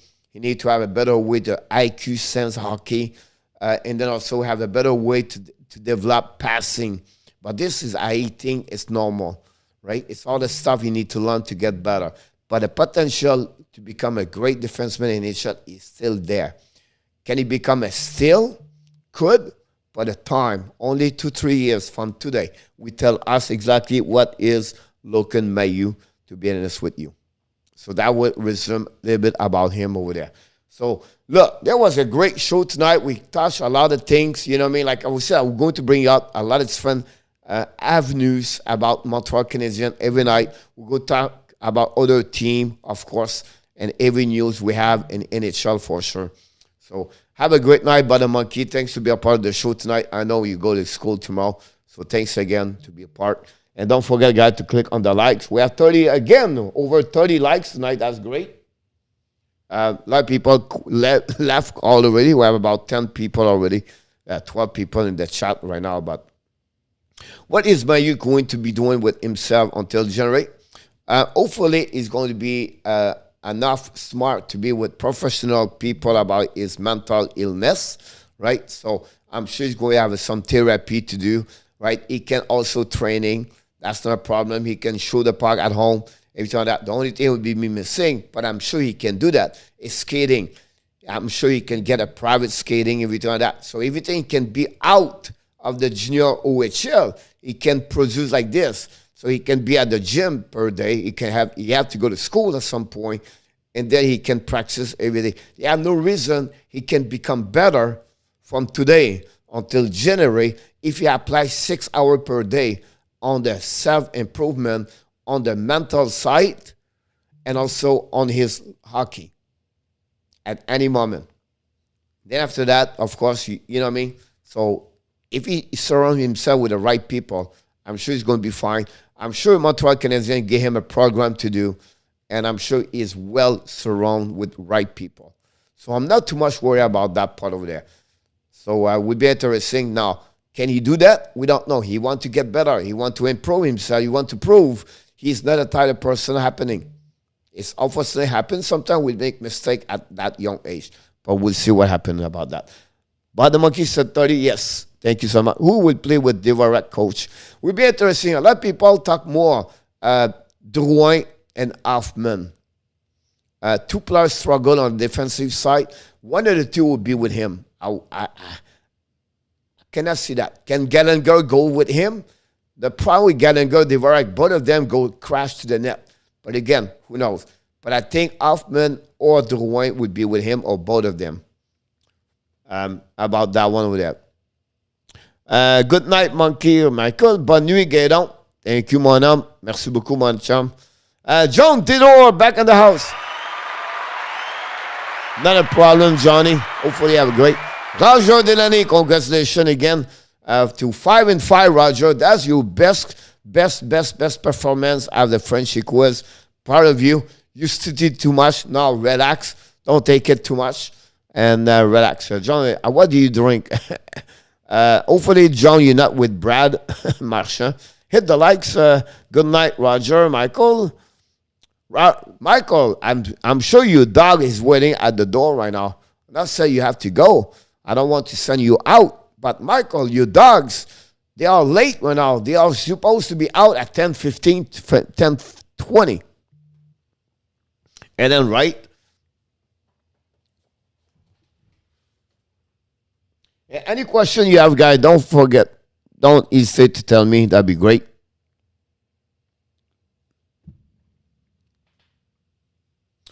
No. Because Peru is a bottom six on our top. Dvorak is a bottom six. Now, Drouin, Anderson, Gallagher, I would not be surprised they can go from bottom nine. Does that make sense? Like Hoffman, Drouin, Gallagher. I'm missing one over there. They are the guy who's going to be second, third line. Does it make sense? So that would be Anderson I'm missing, right? Hoffman, Drouin, Gallagher, Anderson. So those two pair, the winger, mix them, it's not matter. They are going to be shifting. My problem, Drouin, Hoffman together can maybe not play together. Both of them are left wing. So, and expect me a bit more with Hoffman, with Gallagher, with Anderson on the right. I'm sorry, Dvorak. And then you're going to get Hoffman or Drouin on the left over there. But Perrault will be more the bottom six.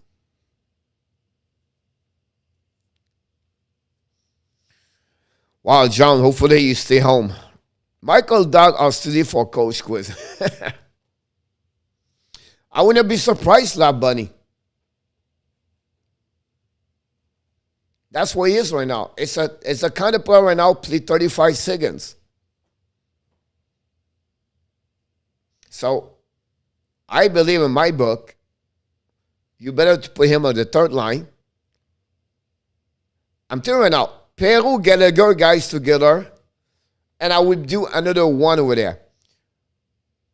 Put Jake Evans, Perrault, and Gallagher together. That's the third line of the Tampa Bay Lightnings last year. What? Yes. That's Jake Evans guy is the, you can make a noise like Yannick Gourde. Gallagher can be Coleman. And Perrault, guys, is better to Blake to Goodrow. Same kind of people for check all the time. Boom, boom, boom, boom, boom. That line, this is the, I'm French, c'est du bonbon. This is amazing. Perrault, Gallagher, Jake Evans. Remember what I just said to you. Yeah, me too, Alan. Why don't drink any Pepsi or Coke? Michael, I'm going now. Good night. Good night, Coach. Thank you, buddy. We love you, Michael. I'm just teasing you with the dog. Yes, Johnny. That's what I said. I correct myself after that. I don't know. Your comment came after that.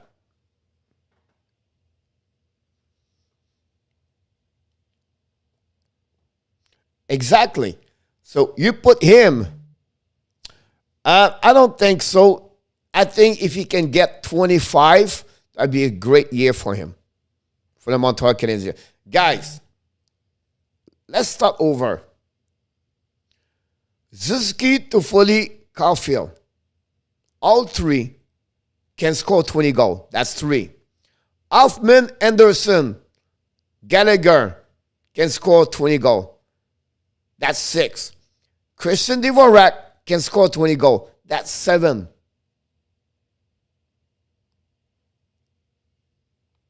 That's how you can get with the Montreal Canadiens. You can get 7 scorers of 20 goals this year on that team.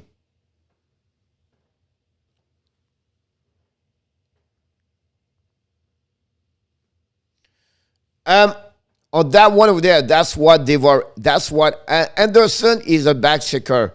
More what you think about that one over there. So Dvorak with Anderson and Hoffman, You have a lot of great line over there. I don't think Anderson should play with. I would like to try me Hoffman and Dvorak together. That would be the one over there. And then Anderson is going to be in front of the net or Gallagher at some point. So that would be interesting. I think Dvorak, you have to be, and that I'm not worried because Jake even played Jake even played what Dvorak does on the defensive side. So I'm not worried about that one there. I said 240, Caulfield, Zuski, that's 3. Dvorak, Hoffman, Anderson, that's 6. Gallagher, 7. I don't think Drouin can get 20. I don't think so Evan get 20. I don't think so Perrault get 20. I don't think so Armias get 20. So I believe 7 scorer. All right, Joseph, thanks again for stopping by. Hopefully you enjoyed the email. Thanks for everything. I appreciate a lot, buddy. Yes, love bunny.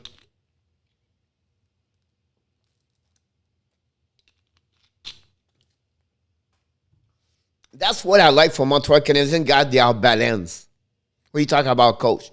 We have that kind of forechecker where people go and the nose, they go to the face of the defenseman, where Anderson can get there. Now where Perrault can get there, where Gallagher can get there, where Dvorak now can get there, where those kind of players can go. Jake Evan can get there. Don't set to hit hard, forecheck them. Right? So we have a defense struggle more when you have a kind of forecheck. You're welcome, Jose. That's what Tampa Bay is great. They are not a team with physicality. Audrey Palat play for the Tampa guys. It's not hit everybody, but he forecheck. His speed bring the people that, again, the opponent D and the board. You don't need to be like a physical hit the guy like Wayne Simons. You need speed for forecheck with angling and make a quicker decision on the defensive side to make mistake because they feel the pressure.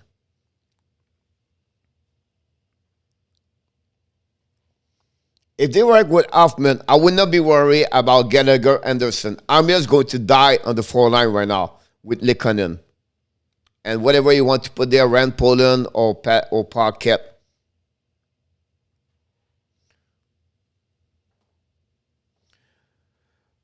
You're not going to play at 2D. We have too much great forward to play 2-3. It'd be better for Montreal to play 1-4. The problem is that who's going to be on the point, the second unit? That's what would be the question. Can they go try Romanov? Can they go with Whiteman? They have the 2-1 over there. Can they go with Chariot, worst case? But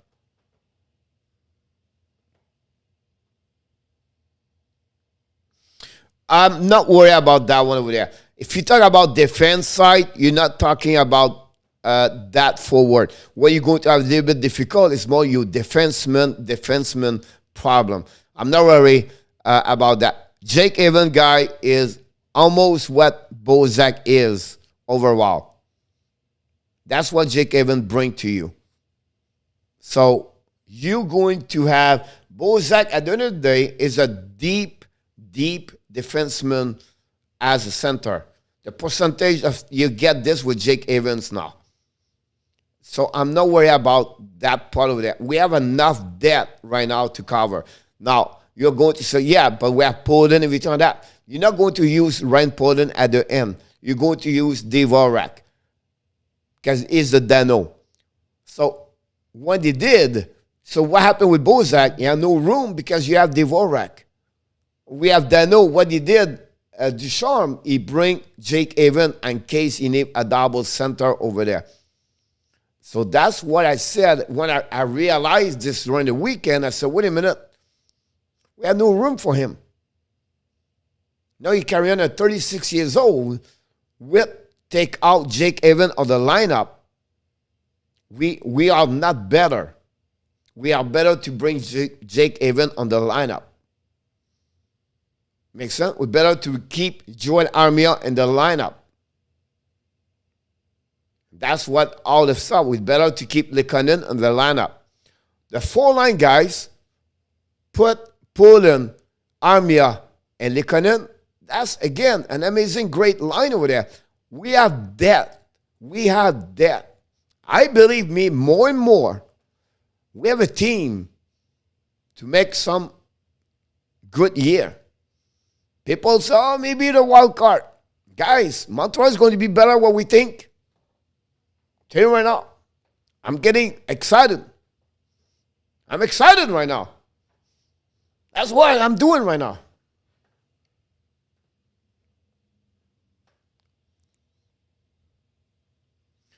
Yes, about that, Ellen.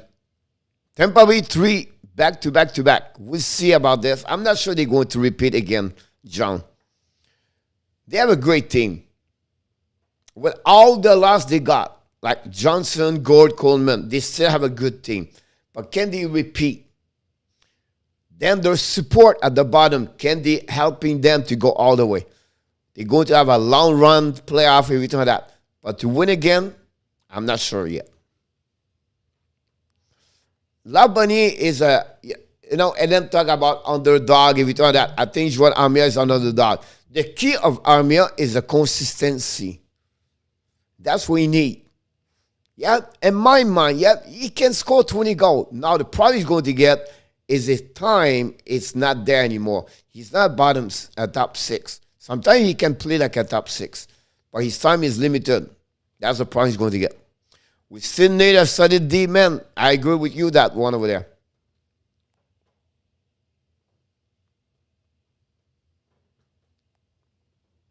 There's absolutely right, Johnny, about that one over there. And that's what I believe. You know, we talk about Chariot this weekend, right? To trade him. I will trade him only see at the trade deadline where we at. If we make the playoff, or we have a good chance to make the playoff, or we are strong to go deep in the playoff, I will prefer to keep him and losing him at the UFA next season. Because now we have a chance to do this. Romanov is the next Chariot in the team. And then after that, you're going to reevaluate what Norlander is, where the Strobel is, where Iris is, where Brooks is, where I'm missing another a Fairbrother, and what is goalie. We have 6 defensemen behind everybody, but everybody have to grow and where they at with the development skill. That's what we have. I think Montreal now you have to focus on the forward. And we don't talk about William Trudeau in 3 years. If you know that. Who do you think Montreal will surpass?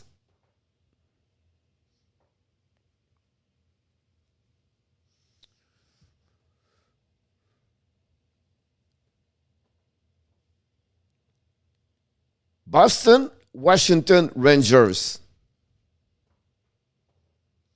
They will compete with Toronto and Carolina.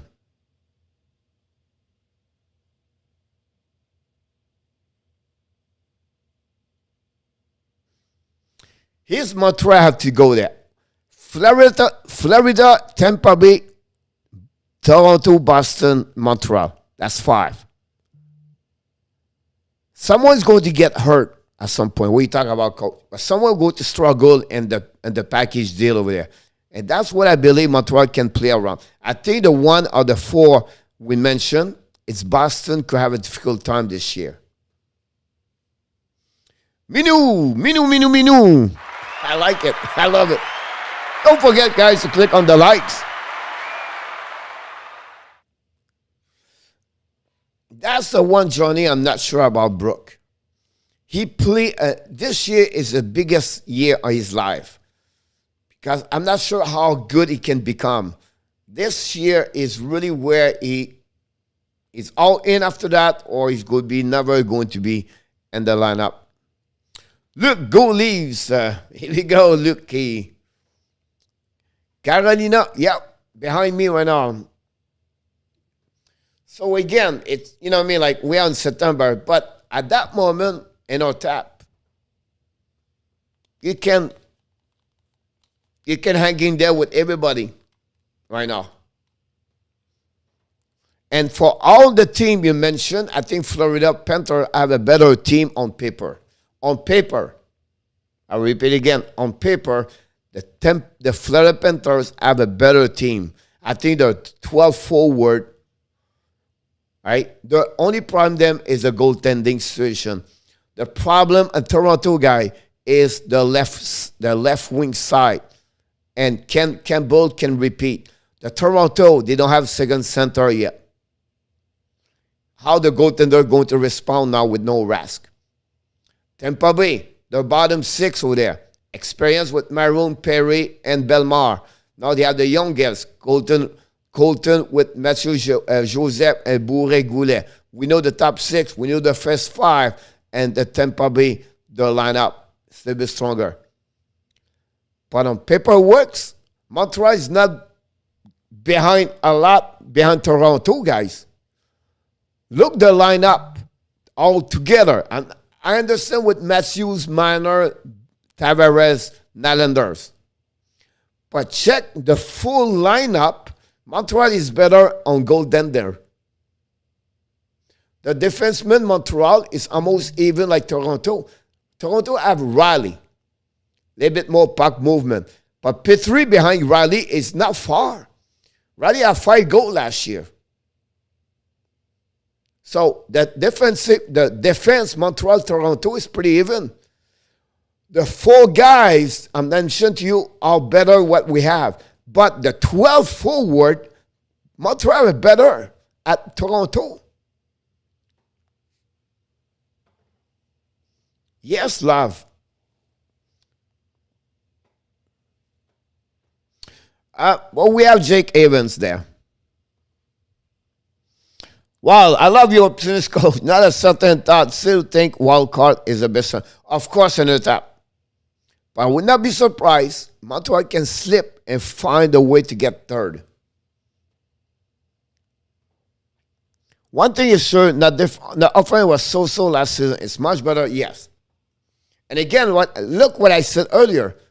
Montreal, to make the playoff, have to be a top 10 on power play. And another time you bring this to me this week, look, their stat, 2019, 18, 17, 2019, 17, 18. They have to be lower. Look, Carolina stats on that video I did today. 4, 5, 9, 8, 6. Those teams have a better special team. And to make the playoff easier and to be the top 10 in NHL, have to be a better special team. And Montreal should be better on PK. They don't perform what they're supposed. With the quality player they have, they should be better on PK. Nothing about Jake Eichel, to be honest with you. And I still believe Vegas is the team should get him. I still believe Vegas have everything to get him. Welcome back, Danny. You missed the quiz tonight, buddy. But it's all right.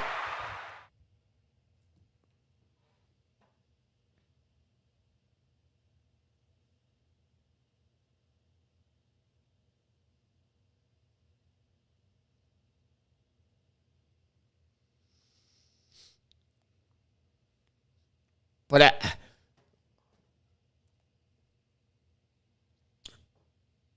I'll be honest with you, Adam, they would not trade Alex Stock. If I was them, I would trade Marchessault and Riley Smith. And I think Riley Smith is really the one have to be traded. But I would keep Alex Stock. They don't have Alex Stock. They have Dadonov, Riley Smith, Marchessault. It's all three the same boat. Dadonov is a little bit older, maybe 2 years older, but it's the kind of player they play the same level. Does that make sense? Alex Tuch, not many play like him. A strong forward, power forward. And well, me in my book, I would never trade Alex Tuch. You need more like him in the team. Absolutely right about that in our top also. Michael G. Knight Knit.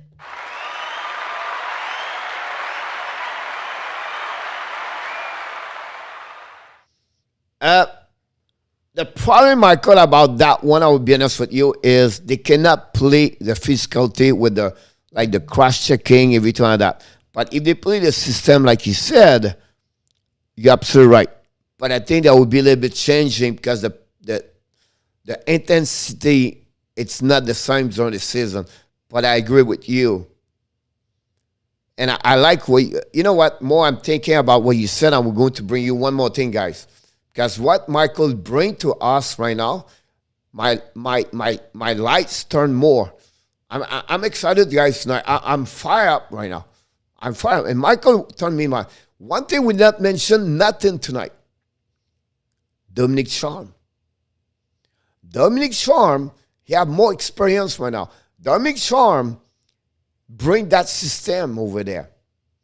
So I think Charm is going to make that team better overall. Charm is a great hockey sense, IQ, and hockey.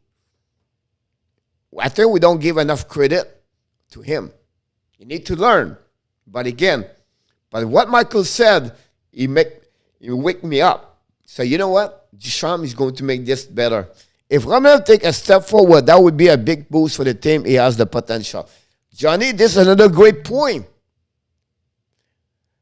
Romanov and the ladder is a number 5. If Romanov is better, we have 5 great defensemen. And he may become 4 and somehow become 5. That's make Montreal better. Where is Romanov? We don't know yet. But I believe he's going to be better. He have 1 more year experience behind the belt, under the belt. So I think it's a great point right there. I don't say Echo's going to Ranger. Labonte, I know that. But again, why? Why? Why? They have Zibanejad. They have Lafreniere. I understand Randstrom behind everything like that. But why? You cannot keep Zibanejad, Panarin, and Eichel. You're going to live 10 years with Jack Eichel and not Zibanejad. Oh, yeah, you're 4 years younger. I got it. But now you're going to live with a Jack Eichel mindset and the team with Panarin. I don't like it. I don't like it. Marshy did not have a good year last year. He struggled at some point. He had a great series against Colorado, if I can recall it. Struggled with Montreal Canadiens after that, right? But he's still a guy who can score 20, 25 goals. So I believe those kind I mentioned to you, the Smith, Dadonov, and Marchessault, to get Jack Eichel over there.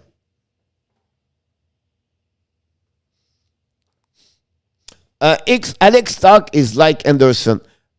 Similar, but I would take Alex Tuch before Josh Anderson. Because Alex, earlier, remember when someone said Josh Anderson back up, he does not bad checking. Not like he's supposed at the end. But Suzuki, a lot of players cheat on the back checking, guys. We can go like 80% of the players. But those kind of Alex Tuch. And we have one guy is coming in the next 3 years. It's funny. The same family name. Luke Tuch. It's coming. Talk about Perrault. You're going to get another Perrault better. He can score. But forecheck is unbelievable. He's a strong guy, big guy. You're going to love Luke Tuch in the next couple of years.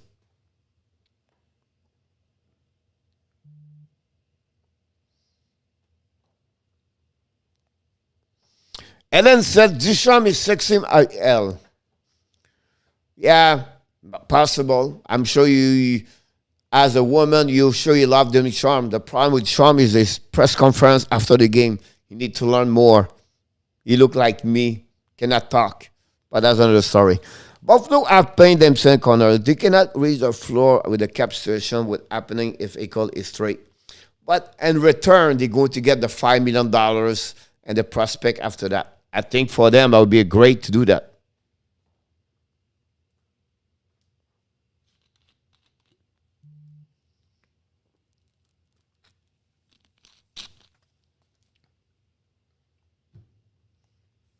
If I'm Buffalo and Vegas, Peter grabs Riley Smith. That's 2. First round pick, that's 3. Second round pick, that's 4. Then you give another players in the back with them. A defenseman, everything like that. I don't have no name right now in my head, everything like that. But you gave them maybe a pick, second round pick, play for them right now. Maybe a Thompson goaltender and with Anderson right now. That's another one.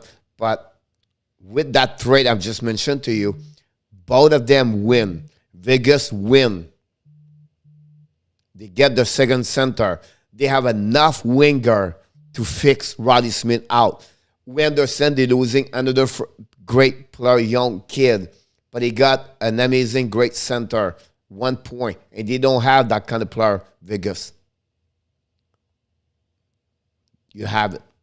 If you want to get 1 first-round pick, second-round pick, at Buffalo to send you something back also with Jack Eichel. You don't have to be, but the depth, maybe a better depth players. Again, but that would be my structure, my trait with him. French guy R. Alan Gibb, yeah. Bonne nuit, mon régent. On s'en parle un peu plus tard, mon homme. Sean with his black leather jacket, love bunny.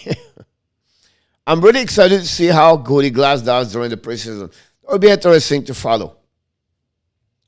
It will be interesting to see Cody Glass. The trait of the 3 thing, that's something we have to follow up. Ryan Ellis in Buffalo and Philadelphia, Cody Glass in Nashville, and Nolan Patrick in Vegas. That's the 3 players we need to follow during the season. It look like. Same thing with Kotkaniemi over there. They cannot take bad contract back, coach. They don't have, you talk about Buffalo. All to mention the name I just got to you, it's not a bad contract. Riley Smith is a UFA at $5 million. He scored 30 goals. It's not a bad contract. And on top, Peter Krebs is an entry-level contract. It's not a bad contract over there. You got a first, second round pick. It's not a bad contract over there. You rebuild. Does it make sense? Is it that way I'm understanding you? Pas de problème, Régent. French guy R. I'm the exception. I'm not sexy at all. Français Island love bunny. Robin Leonard, that's another question right there. What kind of the season is going to get? My problem is the longevity with how many games he's going to get. And then after that, what kind of goaltender Laurent Brossoit is going to do behind him? That's a great question, Ellen. Caulfield works hard on the back check. He really improved his defensive game second year. Wisconsin. It's like he must be to do it. Johnny, what I like from Caulfield is the awareness to be at the right position, Johnny. Sometimes you don't have to be back checking hard and then you don't know what to do. Sometimes you simplify your work by your awareness to read the play, by your position or your skate. Now, we say my player, look, your position, your skate is 3 sections. Yeah, 3-way. It's 90 degrees, 60 degrees, or 45 degrees, and that's it. Your position, your skate is going to tell you what to do after that. If you push on your skate out 180 and you want to go 90 at the 90 degrees, you have to turn your hip. You have to split your upper body with your lower body to shift to go forward. But if you skate all right there and you can play with, separate your upper body with your lower body, you already have a fraction second better. That's a little what Coffee learned, is his position on the ice to read the play. That helping him a lot. That was impressive. I think Greg will make the team. Oh, yeah. If he has not this injury last season, Adam, he played against Montreal.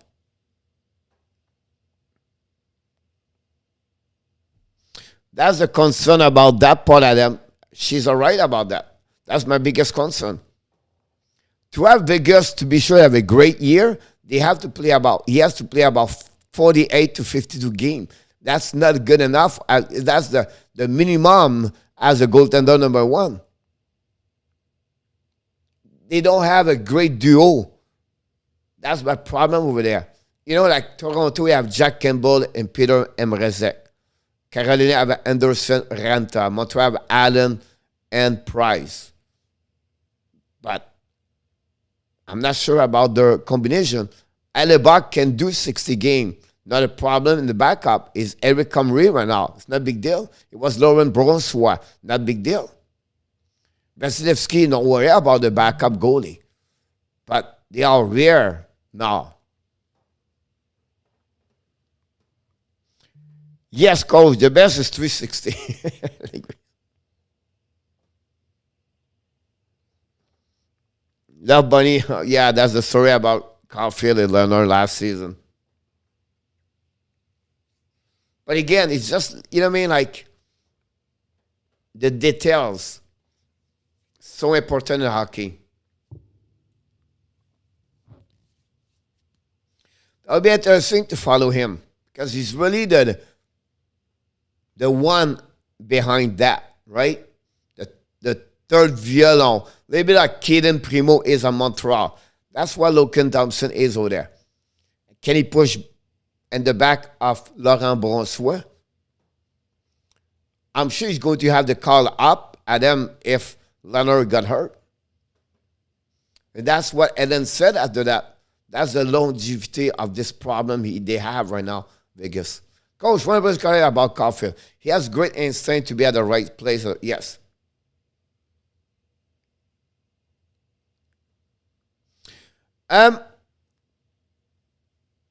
You see at some point the people will stand up, but at some point it will have, you know what I mean? Like they will get him for sure. But again, those quality players, right? I will give you an example. Look, Alex DeBrincat. I don't know how many games you watched Chicago, but how many times DeBrincat got hit badly during the year? I'm sure you're going to count this on your one hand. Not many times. Of course, he get some time. But my point to you is like, he's not going to be hit every game. Maybe one every 5 to 8 games where, wow, they run after him. They will try to intimidate him a lot. But it's those kind of players, they learn at a young age to get running by other players bigger. And they learn to develop that kind of instinct and to not be at the bad position or bad posture, not to get hit. They see this already when they play. So for me, it will happen, but not like we're thinking it will happen. And you can see during the game, he's not to the board. He's about 8 feet for the board. He learned to develop puck protection about 8 feet from the board.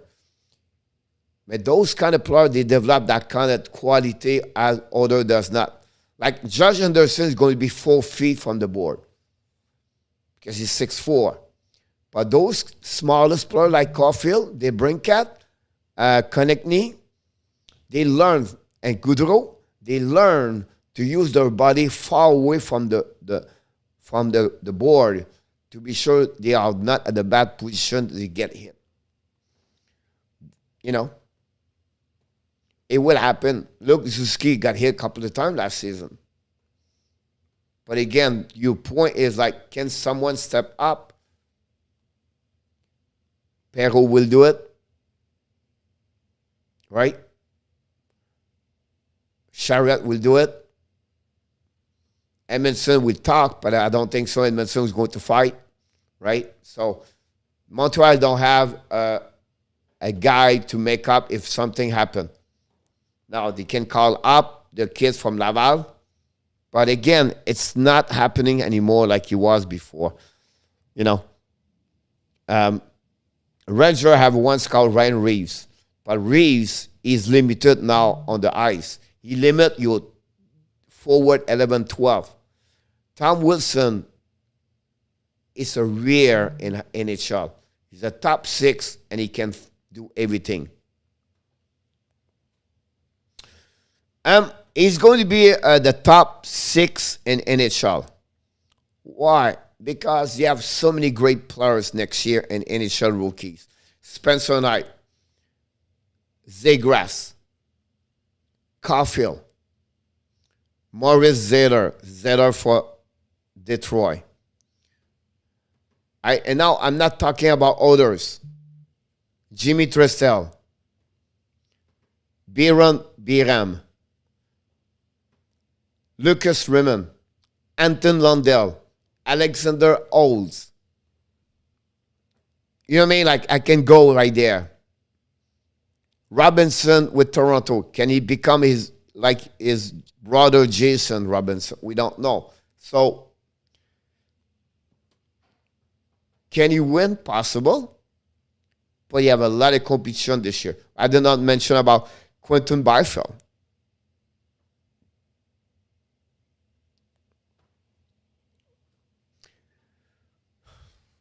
That's the one right now they have to wait a little bit, right? Who talk about him or someone, I think they was talking about him to return him back to play one more year junior and to stay junior one more year. I think it was him. He was talking about today on social media. He's a really good hockey player. Zenit! Comment qu'il va, mon homme? Comment qu'elle va, Caroline? Puis Zayla? La family. The family. Zenit Gaming. Caroline, Dave, and Zayla. Bonsoir, mes amis. 11-11. Cannot ask her for more. 11-11. I know you is 12-11. But we have a lot of great people, guys, from the Maritime. Well, I know you are from Saint-Georges-de-Beauce, but you're almost at the Maritime, right? With Johnny Golden, Sly. Usually we have Brandon Boutillier. We have now Ellen over there in the north. Right? Sometimes we have some people from Nova Scotia. We have great people over there.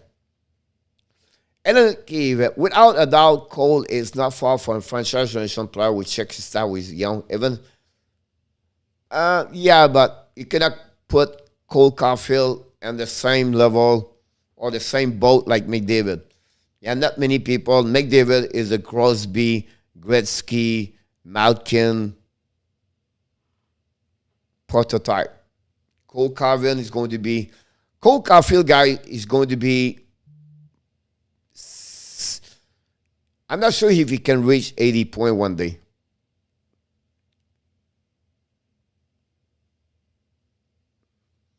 Not a problem, Zenek. Glad to hear that. Caro va bien, toi aussi, puis ta fille, certainement, elle va à l'école. Donc, long time ago, she's in the bed. But on lui souhaite une très, très belle journée demain. Donc, 2 hours, 11 minutes. You can fast forward the vidéo. On lui souhaite une très, très belle journée, un mardi. I hate Wayne Gretzky. Yeah, but you have to give him what he deserves, right?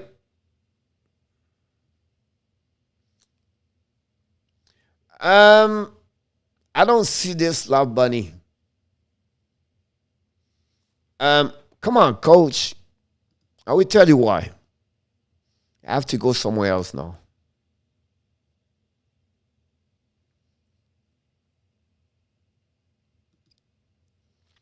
Let me check something for you, but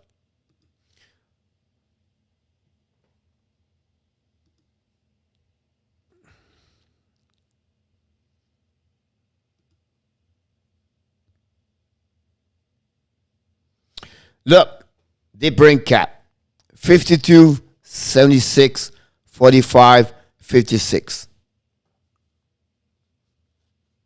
They bring Cap. You have 229 points and 286. And you play with Chicago.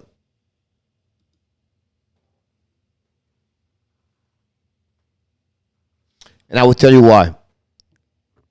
How many players, and I'm sure Enota would be agree, Johnny Golden would agree with me. How many players in Montreal score 50 goals and have 100 points? Not many. And the reason I said that to you is because Montreal is not based on the offensive side. They never have that kind of the Patrick Kane or the Crosby or those guys. They never been those kind of teams. So if you tell me Coffee is going to be 100 point, awesome. I don't feel this. I feel a guy is going to be a regular 40 goal per year with 75 point, 85 point. One season can reach 90 points. But I don't see this overall. Because to get 100 points, think about this. You have to be 50-50 example. All right? And so you need 50 more goals somehow from your teammate to make him 100 points. Never happened.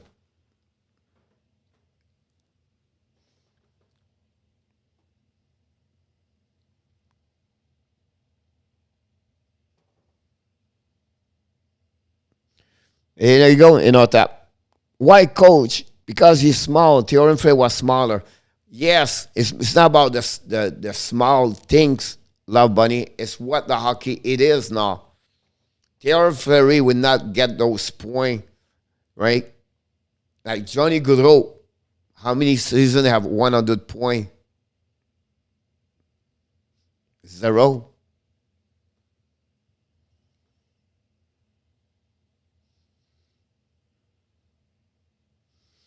Now, Bunny, now it's another conversation right now. You talk about 40 goals. I believe he's a potential to reach 40 goals many times. You have potential to reach this. But that gave him right now 60 point assists. Montreal don't have that kind of potential to have that kind of point. Does it make sense? Backstrom get a lot of points because Ovechkin score. But look, the assists of Ovechkin, not many. He don't have a lot of sniper with him and the team. The exception like Tressel, and I will tell you one more thing. How many seasons Austin Matthews is going to do 100 points? Not many. And it's better, Austin Matthews overall is better to call Caulfield.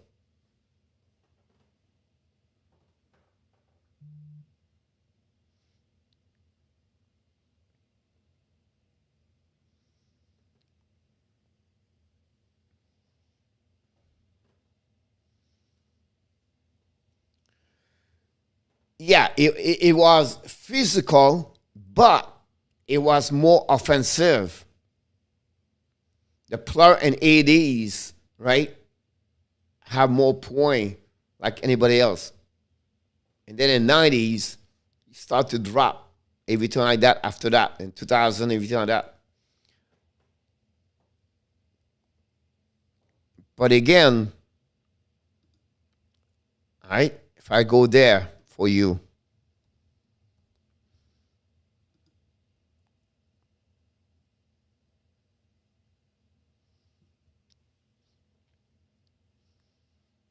Theoren Fleury have 2 seasons of 100 points and one of the two have 51 goals.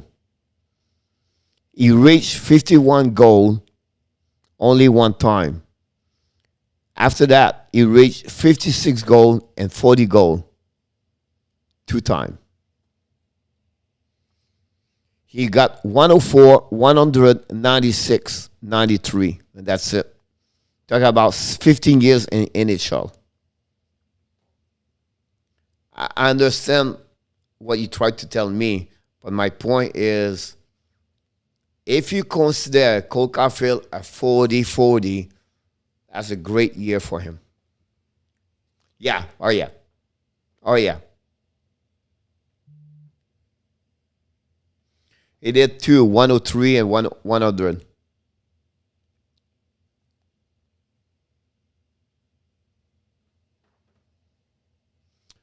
I'm not comparing them. I just said Austin Matthews is a better player overall at Cole Caulfield.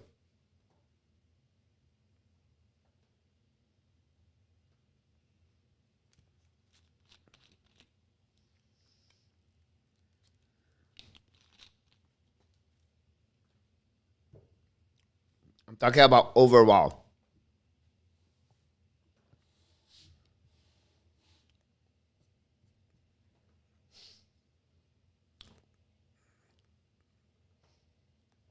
You talk about a first round pick overall versus a guy become 15 where maybe he would be 10 worst case. I know it then. That's who I am. I'm honest. It's not, you know what I mean? I'm a big fan of Montreal Canadiens, but I have to get there. Rafael Mini Ilaga, welcome aboard directly from Philippines.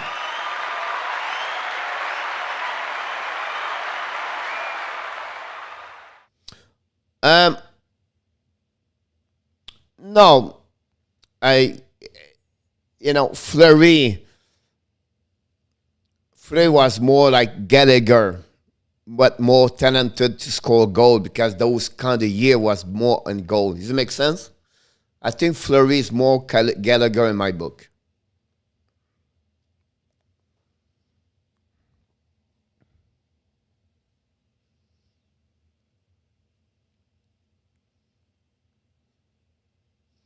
Not a problem, my friend. We miss you too. Yes, of course. Of course, they are talented about scoring, but we talk about different type of players. Again, remember, we bring to you where you said at the beginning 100 point. I don't see Cole Caulfield to have 100 point. It will maybe get 1 year, but not consistency. On the flip side, I would not be surprised if Cole Caulfield had 10 seasons of 40 goals at some point. I would not be surprised if Cole Caulfield reached a milestone of 500 goals in the NHL.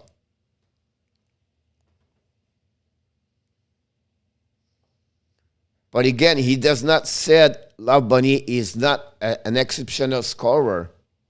I'm just talking about the 100 point. Does it make sense?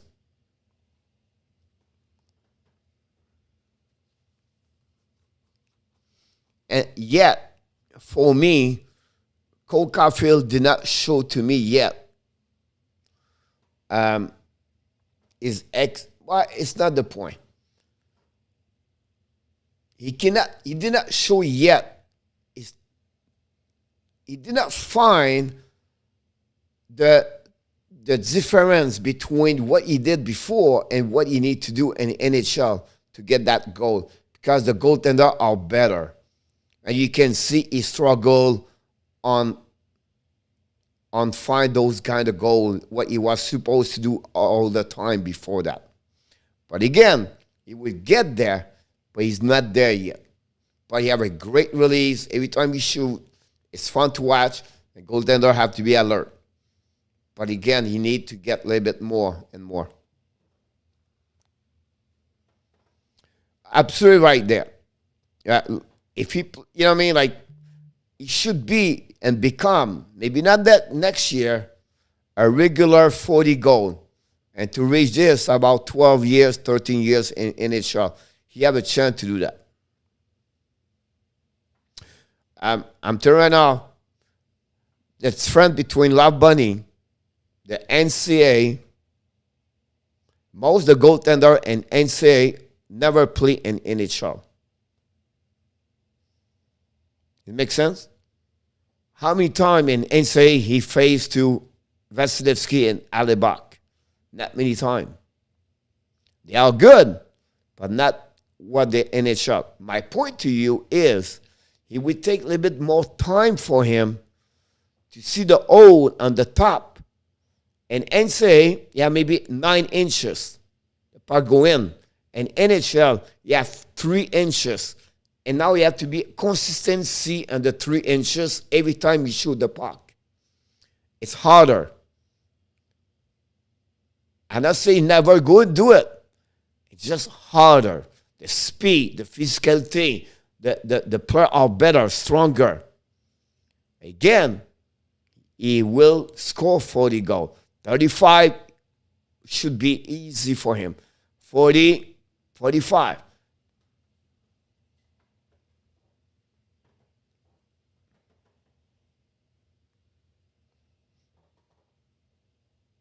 Got it, Ronnie? Yep. Exactly, Adam.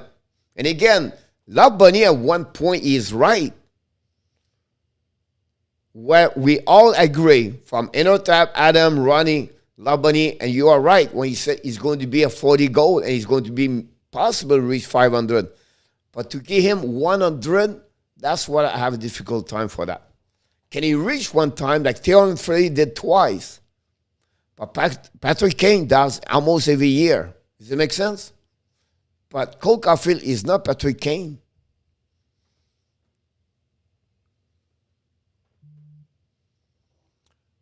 Yeah, point. Of course, Love Bunny, understand that, right? And I'm not said he's not good. It's not what I tried to tell you. I just tried to tell you what you said for the 100 point. That's what I tried to tell you. Yeah, of course, Adam. And again, I've been back to that. The closest player to him, guys, is Alex DeBrincat. Right? Alex DeBrincat, guy, and OHL. 51, 65 goal. And now in NHL, first year, 28 goal. I would not be surprised Cole Caulfield get 28 goal this year. And plus. The second year, guys, he had 41 goal. But 76 point. That's back what Ronnie said.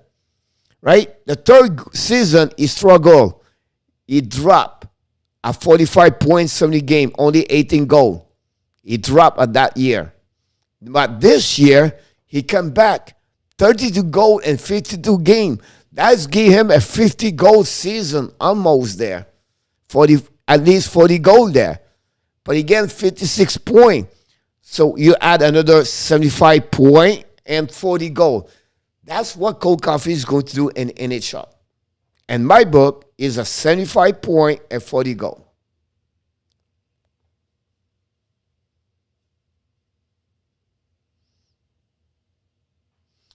Again, and then it's not diminish what Cole Caulfield.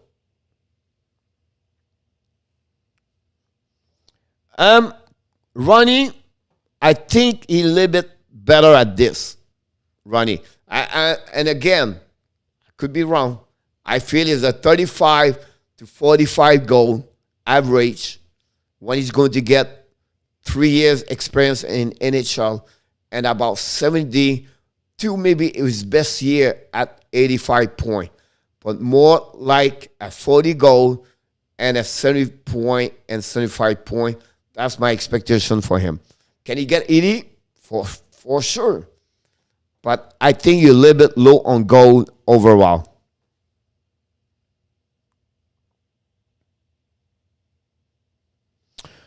Oh, Gary Roberts. Adam. Rob Brind'Amour was another one.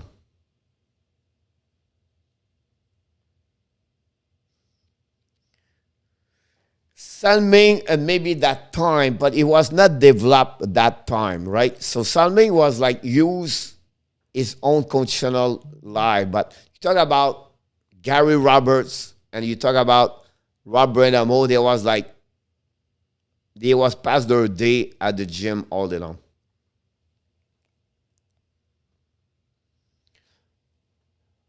Cole Caulfield is not Mike Rickey, and Cole Caulfield is not Joe Sakic. Love Bunny.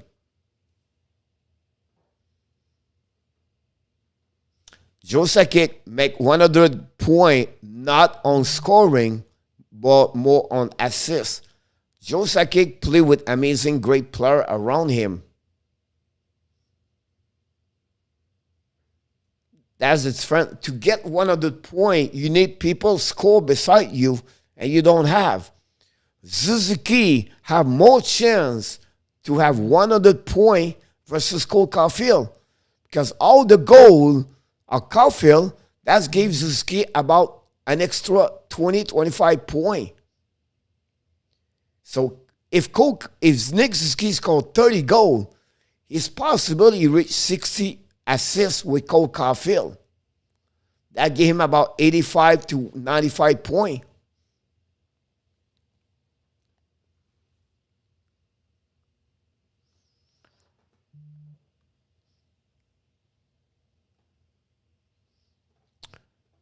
Joe Sakic was 1 inch more at Caulfield. Yes, love Bunny, but it's not a matter. You don't produce by the size.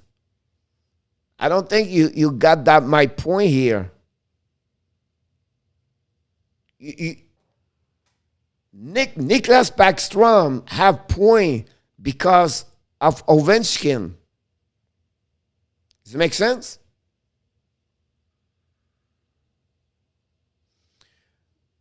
You not put him too high. You're right on goal.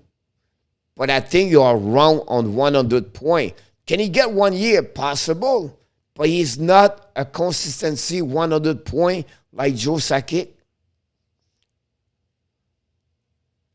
That's my point. But he's a really more a 35 goal, like 40 goal.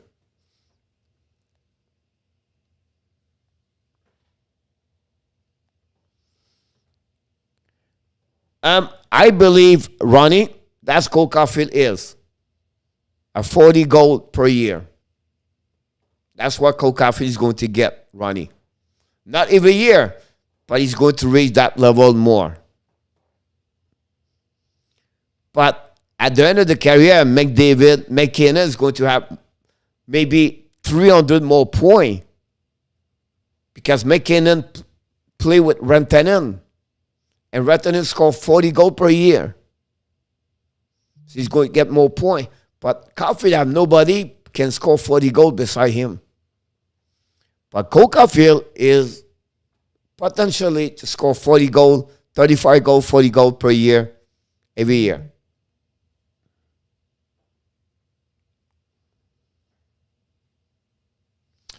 No. Unfortunately, not Bunny on that one over there.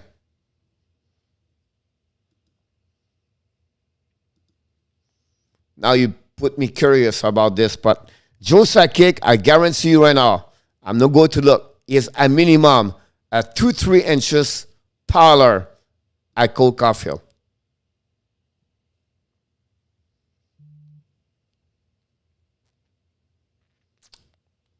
Ouch. I was wrong. 4. Joe Sakic was 5'11". I think he was more 5'10", to be honest with you. I see him a lot of times. His son played for me in the university here. Cole Caulfield is 5'7". Joe Sakic is 5'11". But it's not matter, but I just give to you. See, I did not check the chat right now.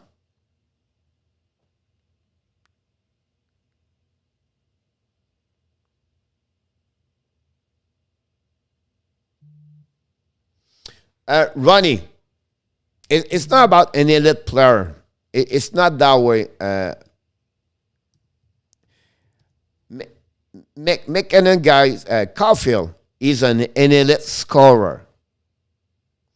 They have its different guys between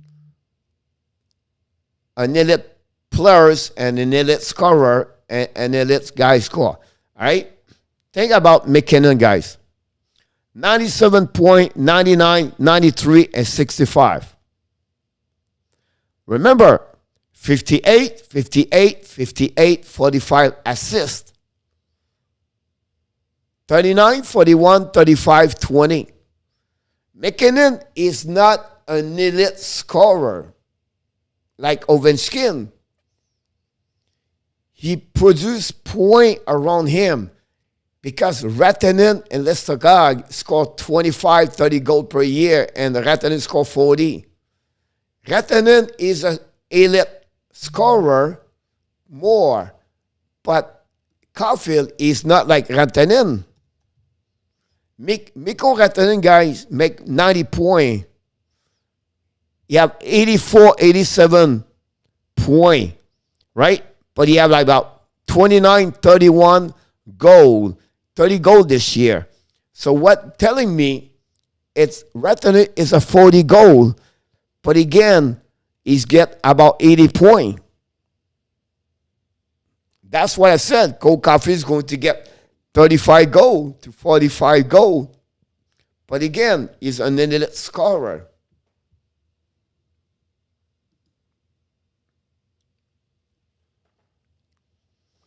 Love Bunny now. Sakic is 5'11", and Caulfield is 5'7".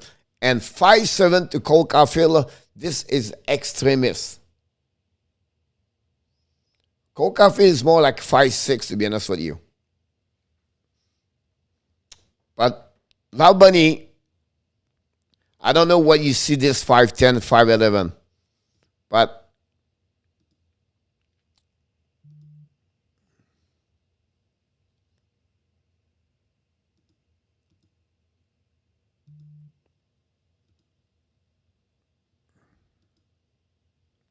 whoops.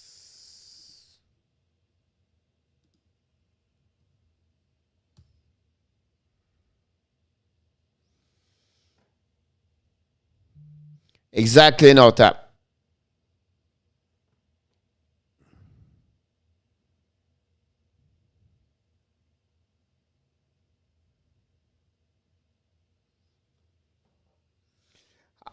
I don't think so, Adam. They will trade Nicolin, Crosby.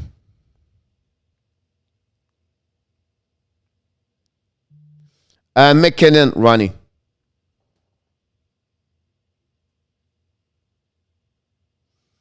Love Bunny, Caulfield, he grew up since then. I don't think so.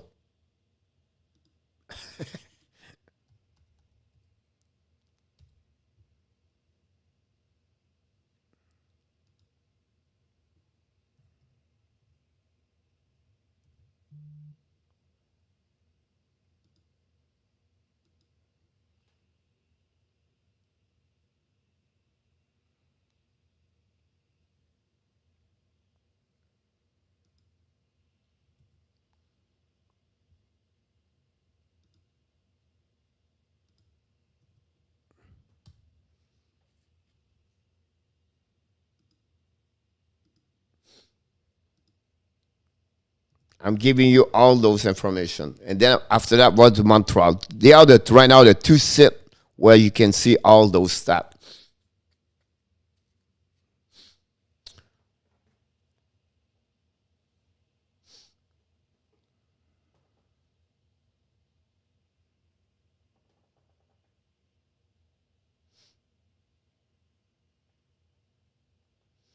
Yes, Adam, they need that for sure.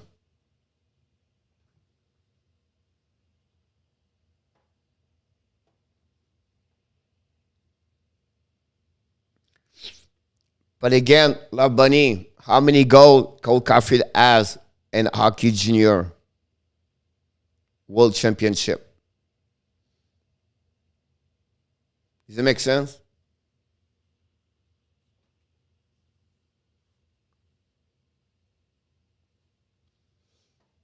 4 and 48, Adam. Yeah, absolutely. They have to have a better. That's one of the reason they lose on their playoff.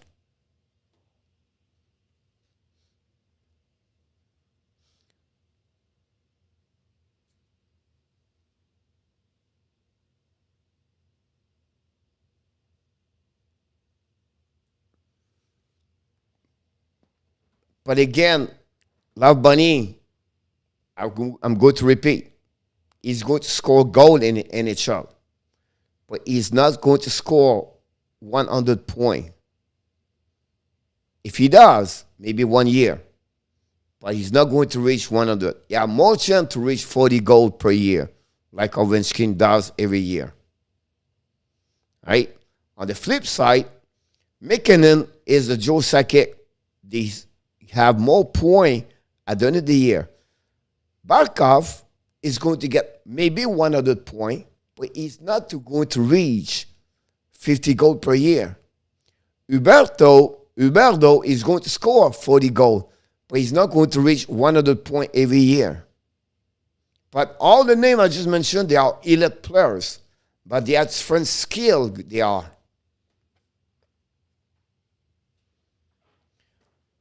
Love Bunny, this year, 25 to 30 goals is a great year for him. If he reaches 35 goals, that's amazing. But with all those goals he got, he's going to get about 60 points at the end of the year.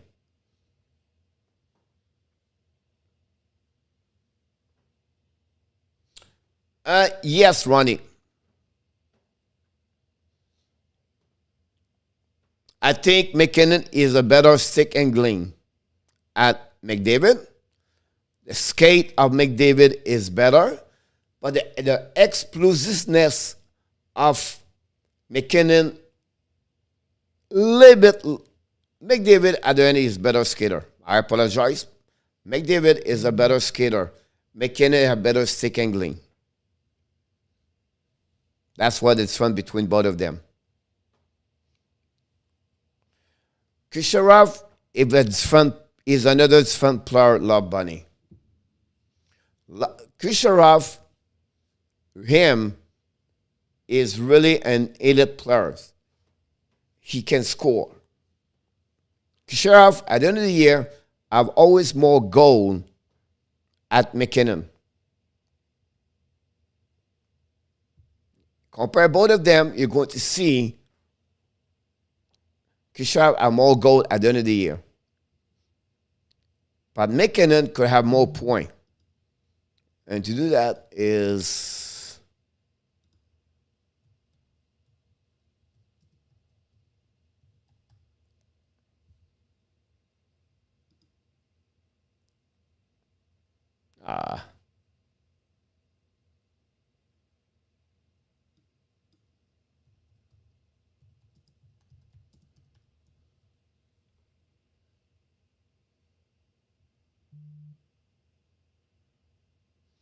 I don't have the website with me. Jeez.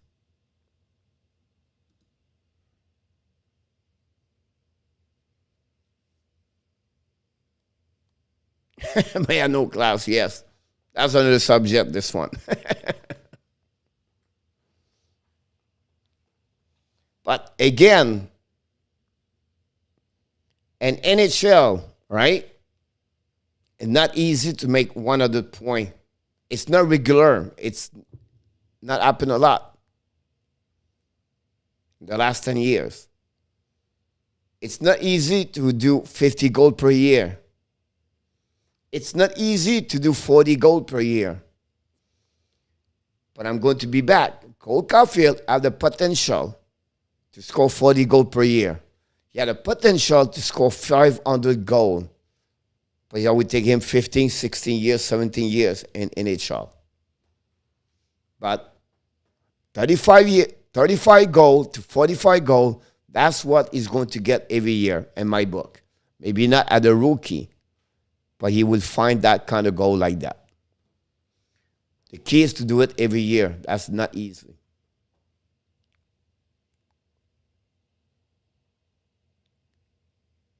You talk about every year in our tap?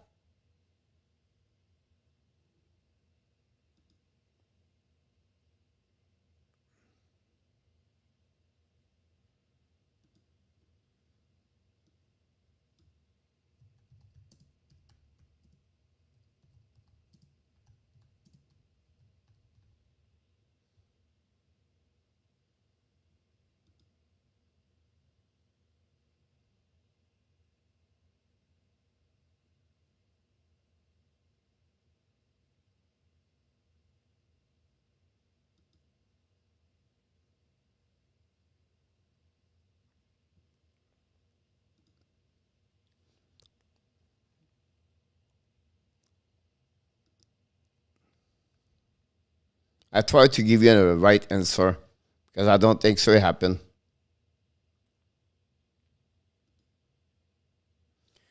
Three years ago, we have 5-6 players. Marchand, Crosby, Tresol, Kane, McDavid, Kucherov. Right? And then, the year before that, only 3. McDavid, Giroux, Kucherov. I'm talking about 4 years ago. 5 years ago, only 1. 6 years ago, only 1.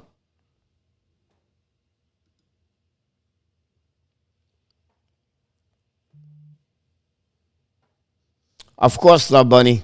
Batman in the house.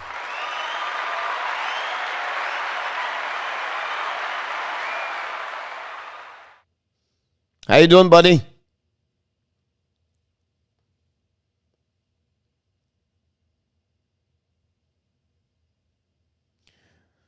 But you have a potential, Ronnie, to score 40 goals per year.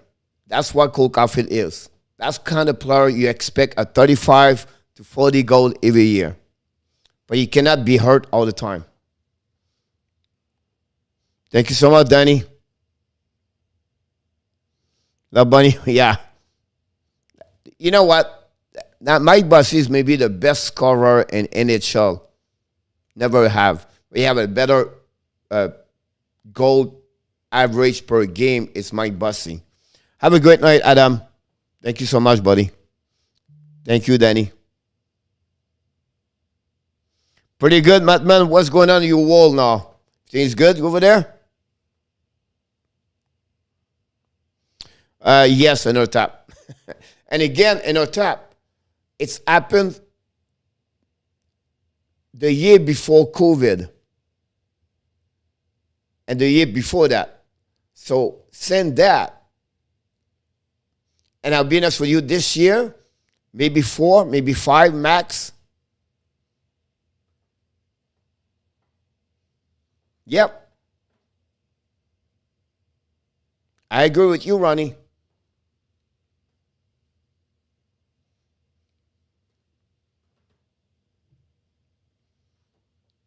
I would not be surprised if Cole Caulfield reached this 1 or 2 times, Ronnie. That's what Cole Caulfield is.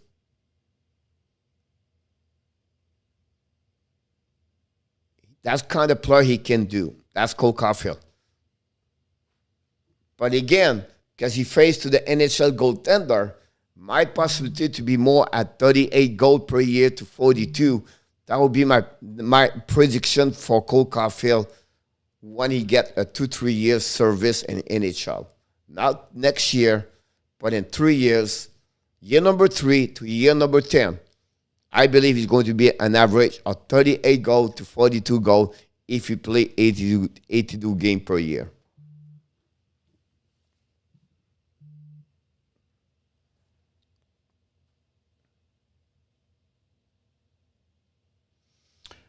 Yeah.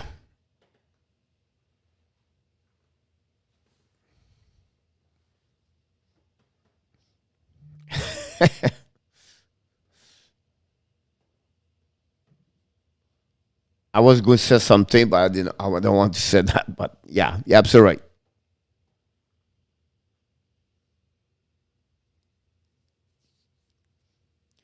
You know, that's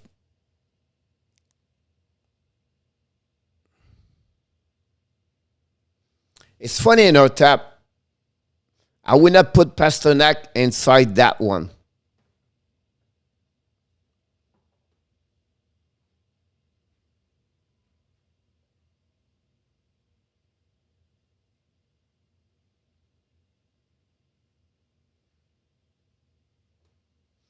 And when you look about this on a tap, McDavid, he can't do it by himself. Tresol, he can make it by himself. But not McKinnon. McKinnon need Rantanen to make him possible to reach 100. Pasternak, he will never reach it. The only way he can reach it is because Bergeron and Marchand have a great year. But past that, he can reach 40 goals and 45 point, 50 assists. For him to get 40, 60, it's an extremely harder and harder compared to the three other names. Yes, Gator.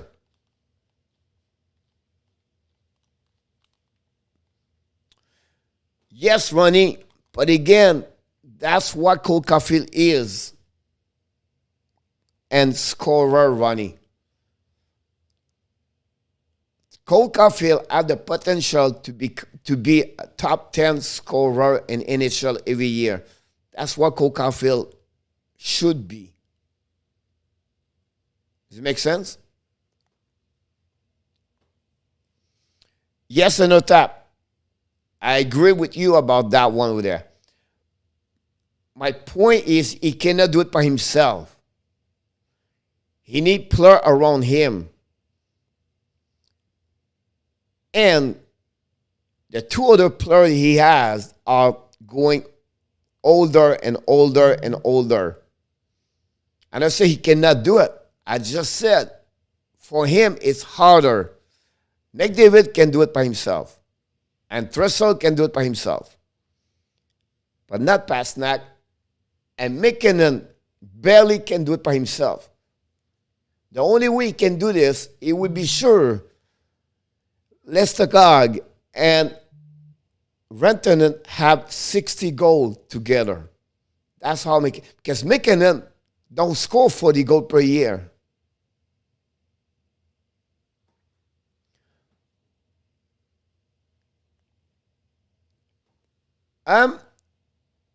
That's a good comparison there, Love Bunny.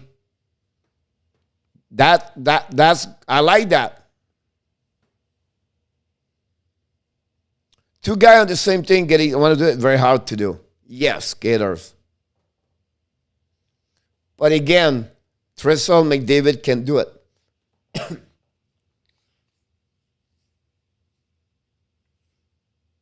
The closest one to reach 100 points right now, I believe it's Mitch Marner. I will give 100 points to Mitch Marner before Pasternak on my book. And of course, Kucherov. Kucherov can be that one.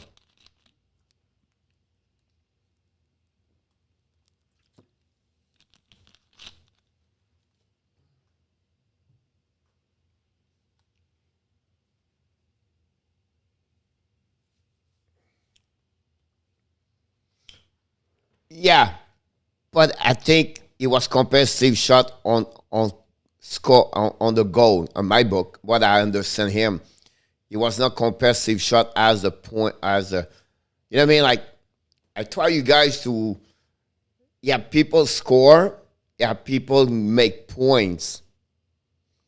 McKinnon make points, but he's not a scorer like Trestle and McDavid for McKinnon.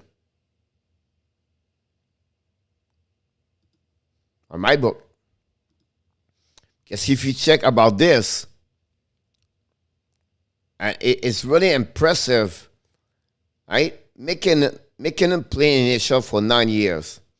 24, 14, 21, 16, 39, 41. 39, 41, guys.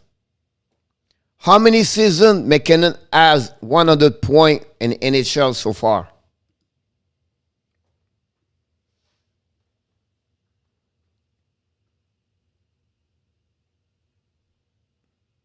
That's crazy.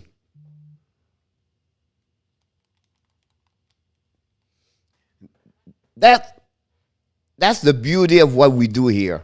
It's like we exchange, and then we realize things like none. That's crazy. I'm shocked. That's crazy. And that bring Ronnie O that point earlier. Ronnie said, you have to be an elite players. And we consider McKinnon as an elite players.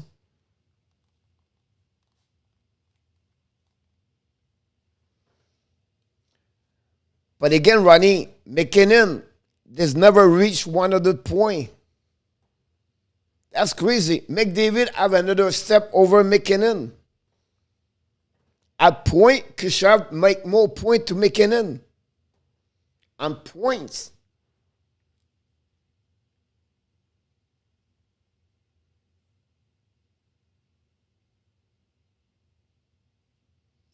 On my book in our tap, I will said more 35 to 40.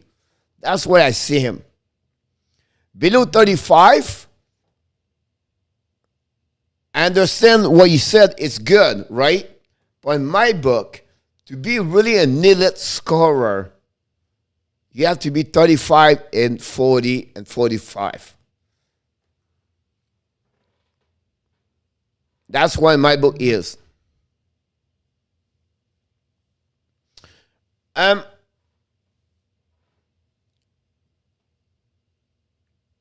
But again, La Bunny, Guy Lafleur, he will score in 90s and 2000 and 2010 and 2020.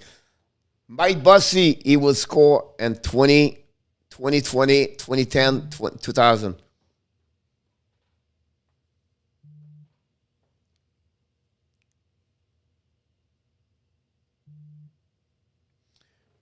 And that's the Ronnie is not a bad player. I just said it's crazy when you think about this. McKinnon never reached 100 points.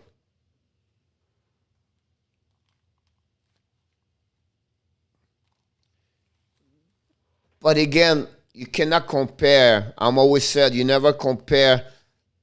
Everybody play at the time they were supposed to play, and it's hard to compare another generation with another generation. But when you talk about the best of the best, put them in any generation, they are always going to perform. Because they are called them the greatest of the greatest. Right? I'm not sure if Steve shot, he would score 60 goals today. Right? On the consistency. But at the end of the day, that kind of people they find a way to, because that's what they are, the best of the best.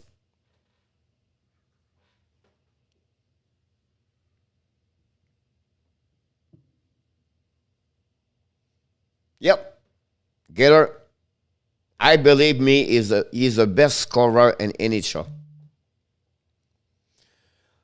I don't think so, Bunny. Because the goaltender changed, the system changed, the rules changed. They have too many factors make things over there.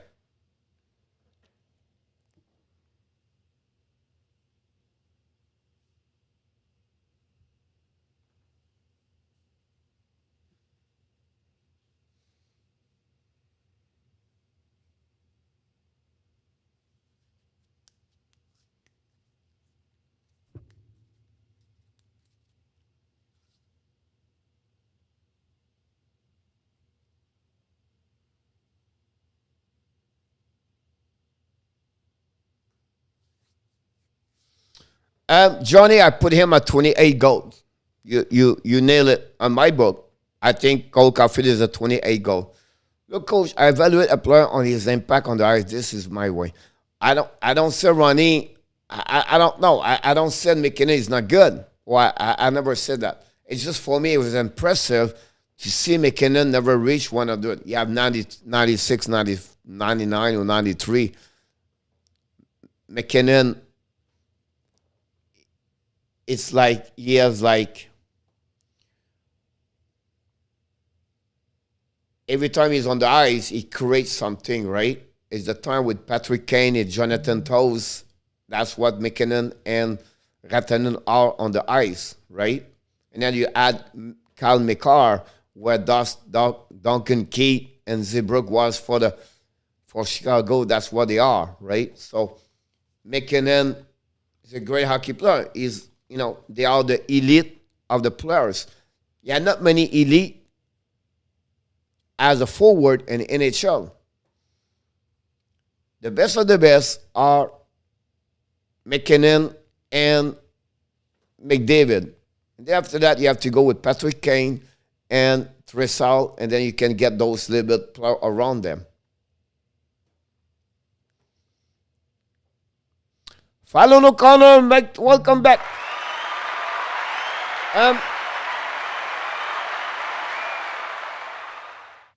Again, Love Bunny, I think everybody here is agree 25 goal. And then after that, it's an extra for me. Have a great night, Johnny Golden. You need your 9th hour. Rick Middleton, coach, when he was on the ice, there was always a chance to score. But again, yeah.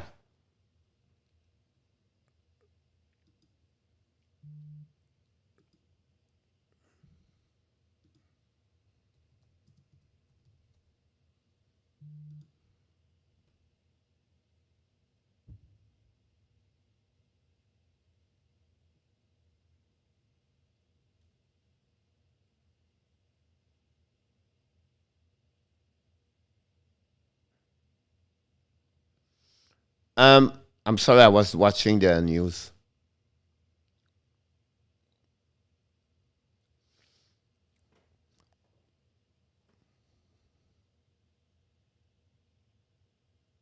He has 448 goals in NHL.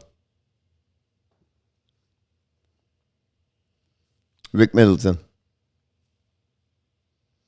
Absolutely right, in our tap.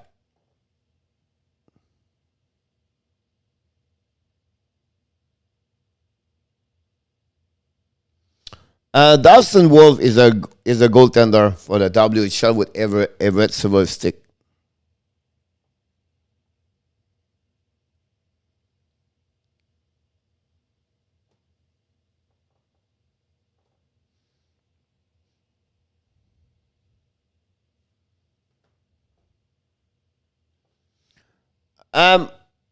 Yeah, of course, but that's another subject. Love Bunny, he talk about playoff now. It's another, you know what I mean?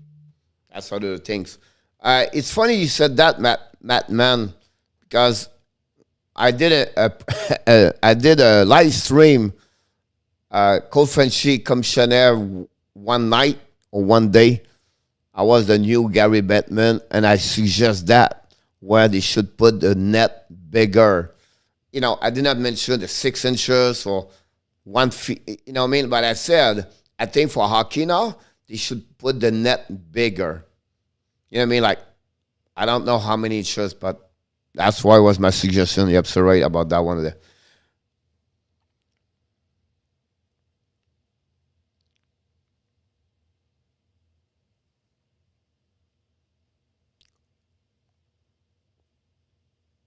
Ronnie, I don't think so.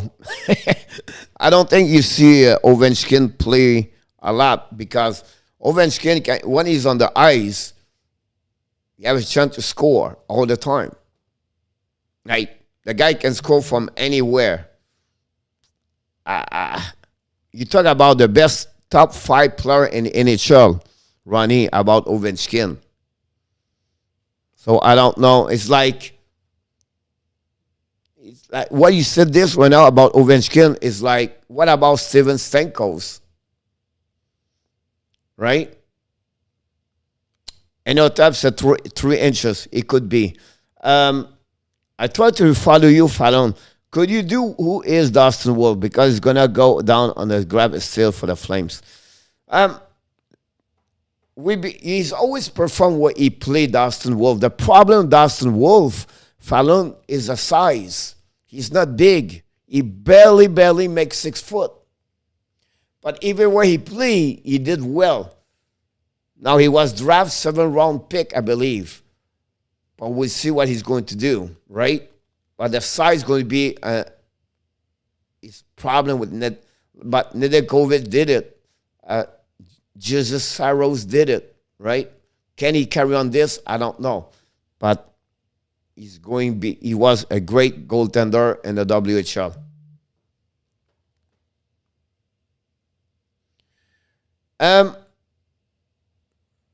Ronnie, I don't know, but Ovechkin's carry on the puck a lot.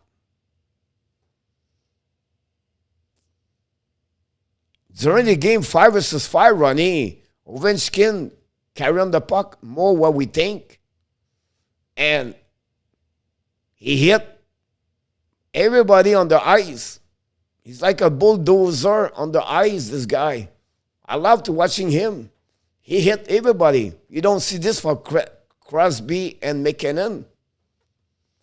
Now, what McKinnon does, what Ovechkin does not, and Patrick Kane, is the stick and glean. But Ovechkin, to watching him, is like, it's like a bulldozer on the ice. That's makes sense to me, Matt, man, about that one over there. Like he said, 3 inches on our top. I think that would be great. I think that would be better for hockey. I agree with you because we cannot change the size of the ice, right? We cannot be like 10 feet farther and anywhere. So I agree with you guys about that.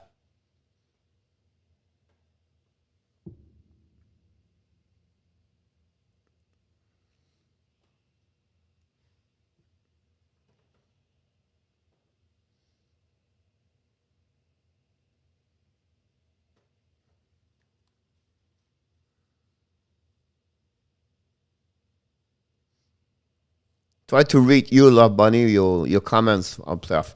Coffee with 25 goals, 25 year going to be a good year, 50 point. 50 point would be a great year. I think 60 will be great, right?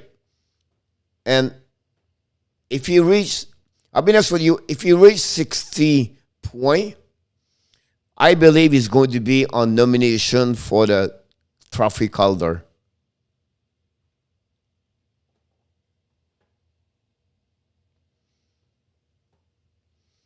Love Bunny, yes. That's kind of the duo you're looking for.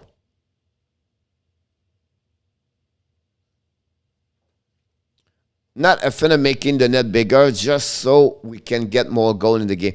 Yeah, that's the reason behind that indicator is to get more goal.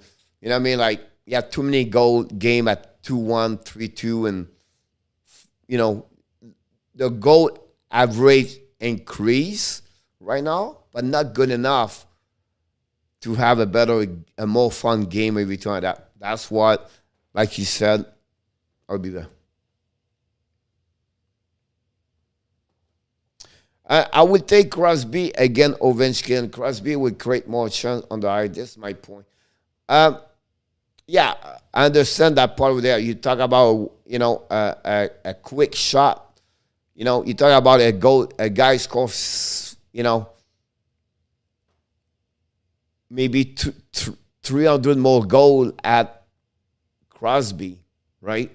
By the end, Crosby is going to have almost the same kind of point at the end. Talk about two different players, but they create an impact on hockey. One with scoring goal and one for skating and puck protection and passing the puck. But at the end of the day, both of them have an impact on the game. Now you can tell me you have more fun to watch Crosby, but some would say are more fun to watch a great goal of Ovechkin.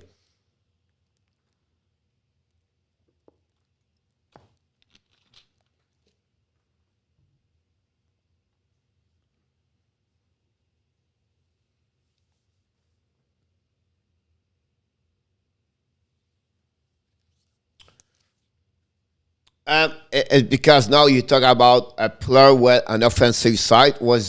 I would take, on my book, if I want to build a team, I would take Dvorak before Suzuki.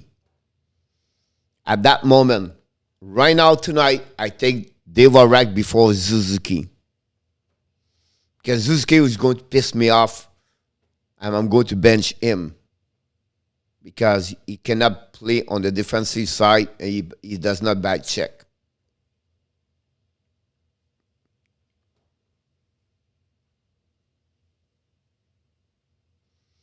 Similar like Lindros, yes. Yeah, Lindros is bigger, but you're absolutely right.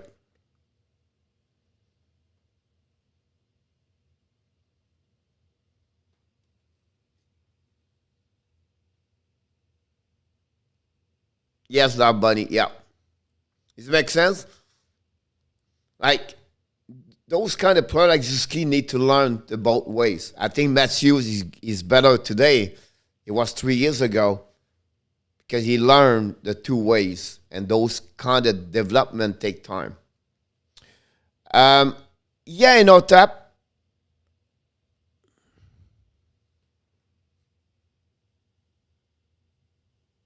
I think in my book, Zuski going to get it.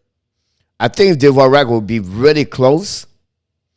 I'm worried about Anderson because Anderson is going to be 30 goals and 10 assists.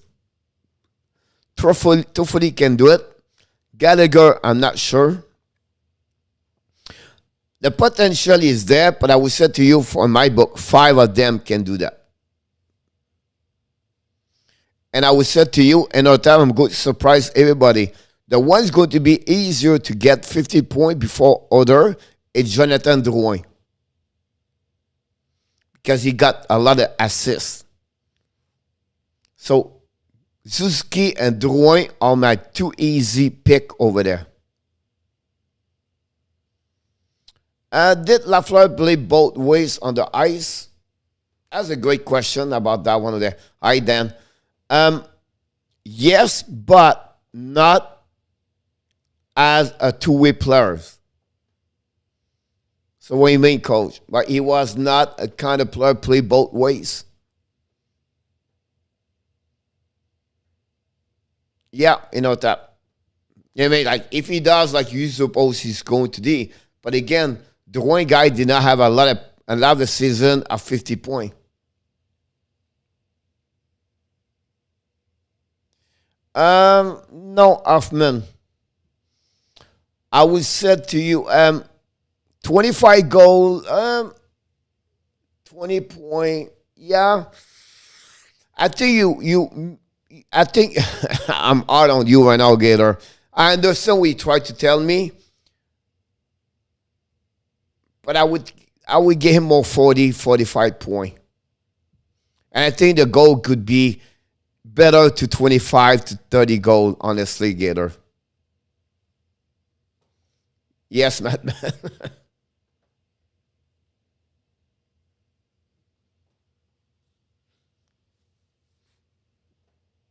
Well, you don't have to be, yes. No, I just realized that one there.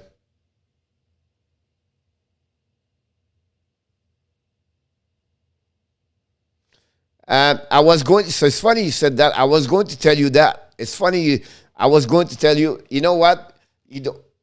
Jacques Lemaire was the guy play both ways. I was going to send you that, like, right there.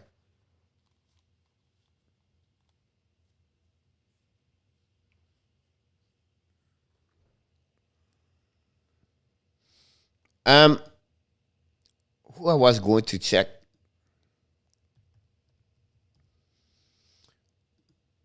So Jonathan Drouin, guys, he has like 2 seasons, 53 points. But again, he have only like one. It's crazy. His first season, guy, and 70 game, he have only 4 goals. Then he have a good year, 21 goal, 13 goal, 18 goal. Drouin guy is about 17 goal, 15 goals, 17 goal. He can get 35 points. It would be barely make it, Drouin, at 50 goal, 50 point. But I was looking for Hoffman. Hoffman guy have a lot of more 50 point easier. 59, 70, 56, 61, 58, and 48.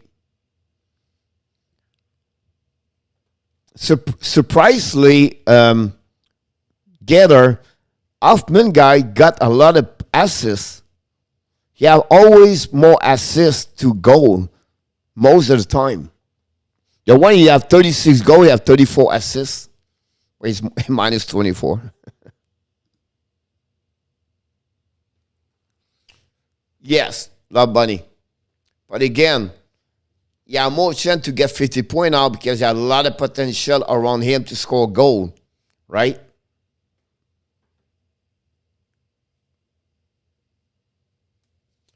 I expect that. The key on that one in our tap is if he can get like a 7-8 extra point on power play. That would be the key of the season. Because a 40-point drawing is not good enough. But if he can get a 7, 8, 10, 12 point more on power play and he reach 42, 43 point, that's get him 53 point, right? That's the key of this.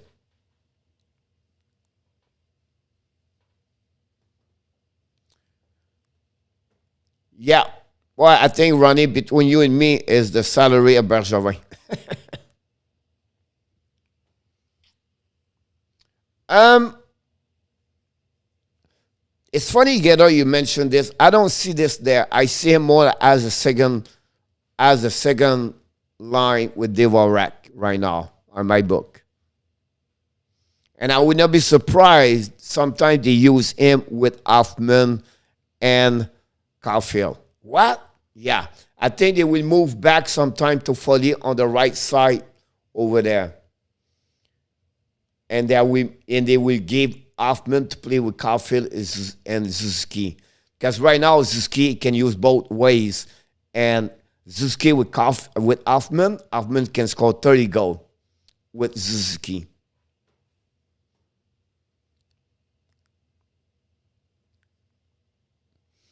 Yeah, I would not be surprised, Gator. He has like a big 40 point with Montreal at some point. I think 35 is low. On my book, is a bad season. He have 35 points. I think he should get about 28 goals and 20 assists. I see him more at 50 points at the end of the year.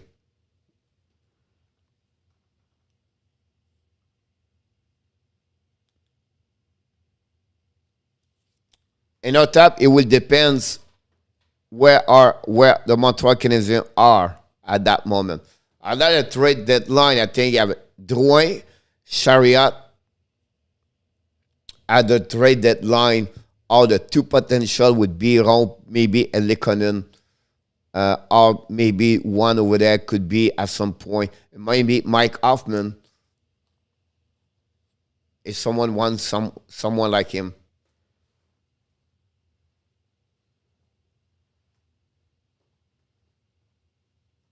And I'll be honest with you, in our tap, I'm going to surprise you. If the Montreal Canadiens, like Norlander, and those players they saw more now, they feel good, I would trade Jeff Petrie at the trade deadline. If Montreal is out of the playoff, I think you can get something solid in return.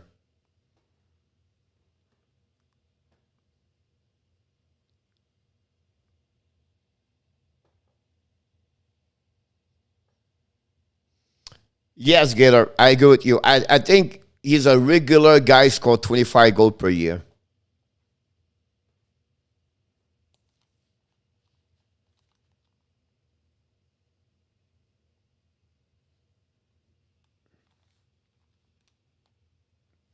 We have a couple of possibilities over there to be sure. Love Bunny.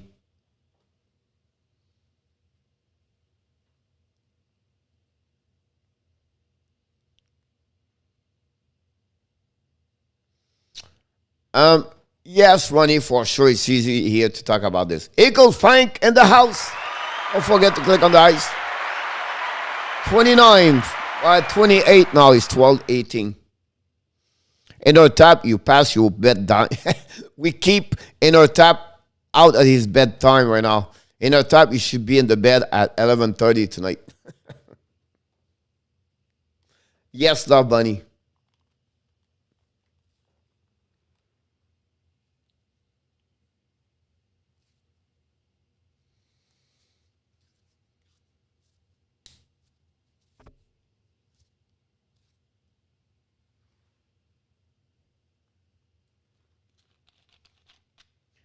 Keaton Jenkins is 12:20, buddy. What's up? What's up?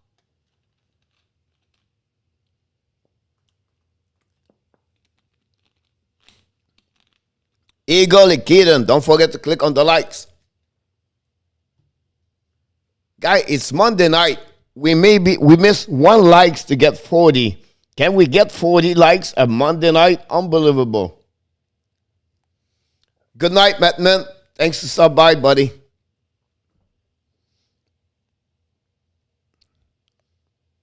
Look, see you next time. Don't be scared to come back anytime.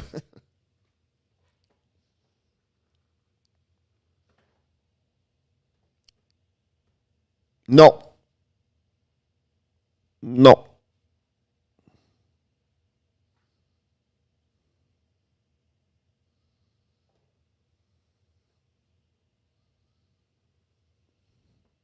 I'm going to surprise you. 42 likes. We step up. Here we go, guys. I'm surprised. I'm surprised. I'm surprised. I'm going to surprise you in our top. I would say no because Gallagher. And also the first round pick 2023. 2023, the draft pick is better.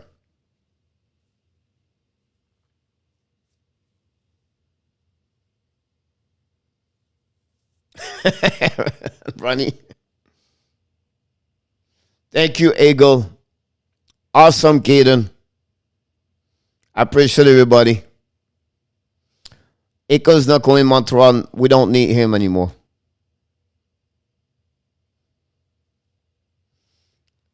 Yeah, but I'm going to disappear because you go to sleep at 7, 8 o'clock. Me, I will be at the gym at that time.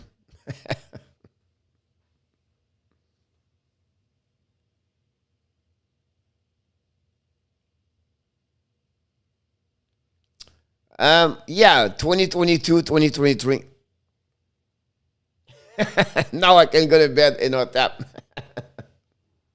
Yeah, you 1 hour later, buddy.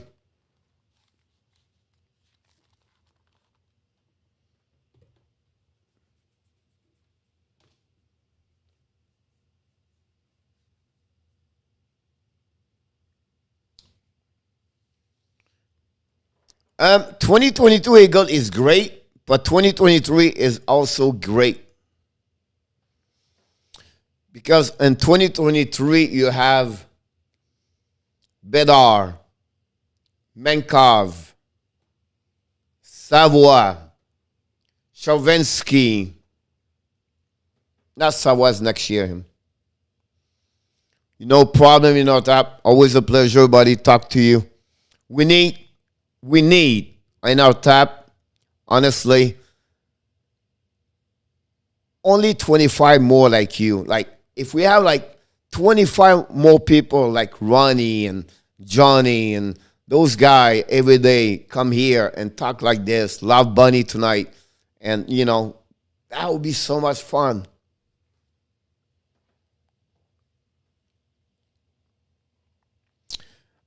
Eagle, the new rule. Yeah, 2023 is great, Eagle. That's amazing.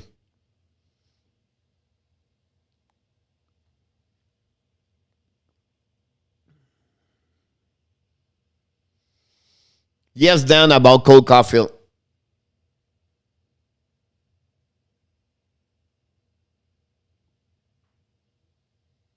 I'm going to do it at the end, Kaden. You talk about the hockey coach. Welcome back to welcome back. Welcome to the Power Play Show. This is your hockey coach guru, Coach Frenchy, back in the house tonight at 12:23 a.m.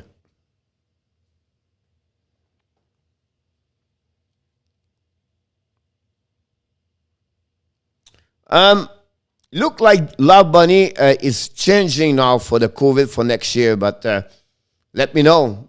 I will be great.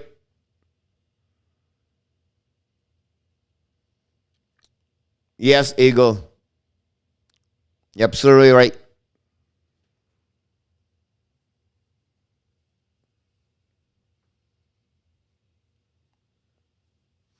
Not a problem, buddy. Anytime.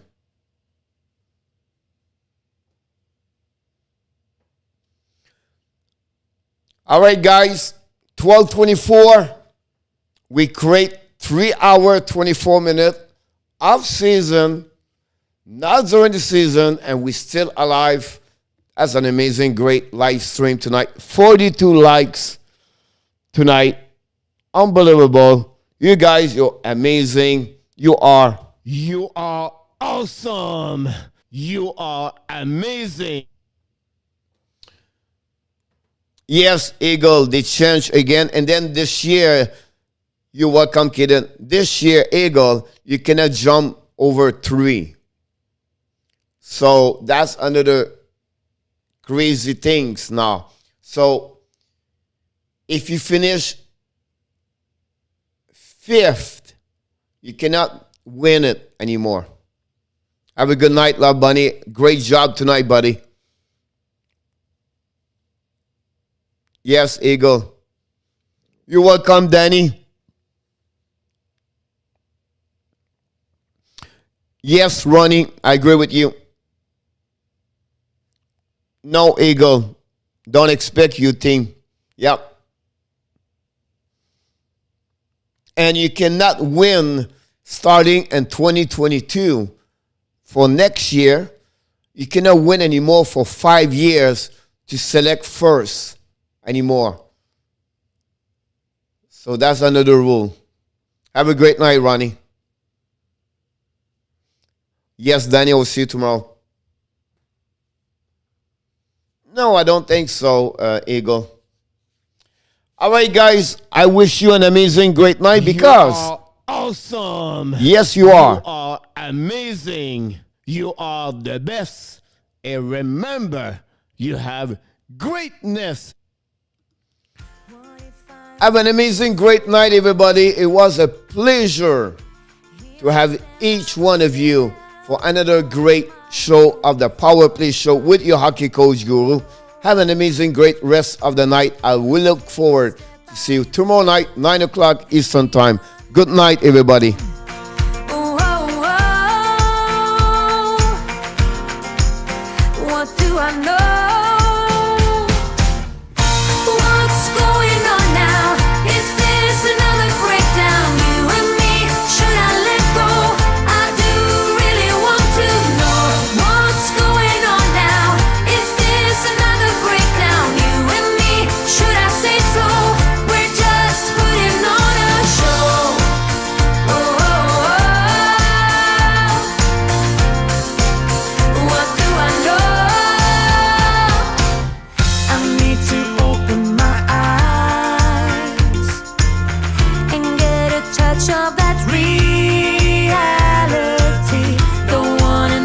Surprise.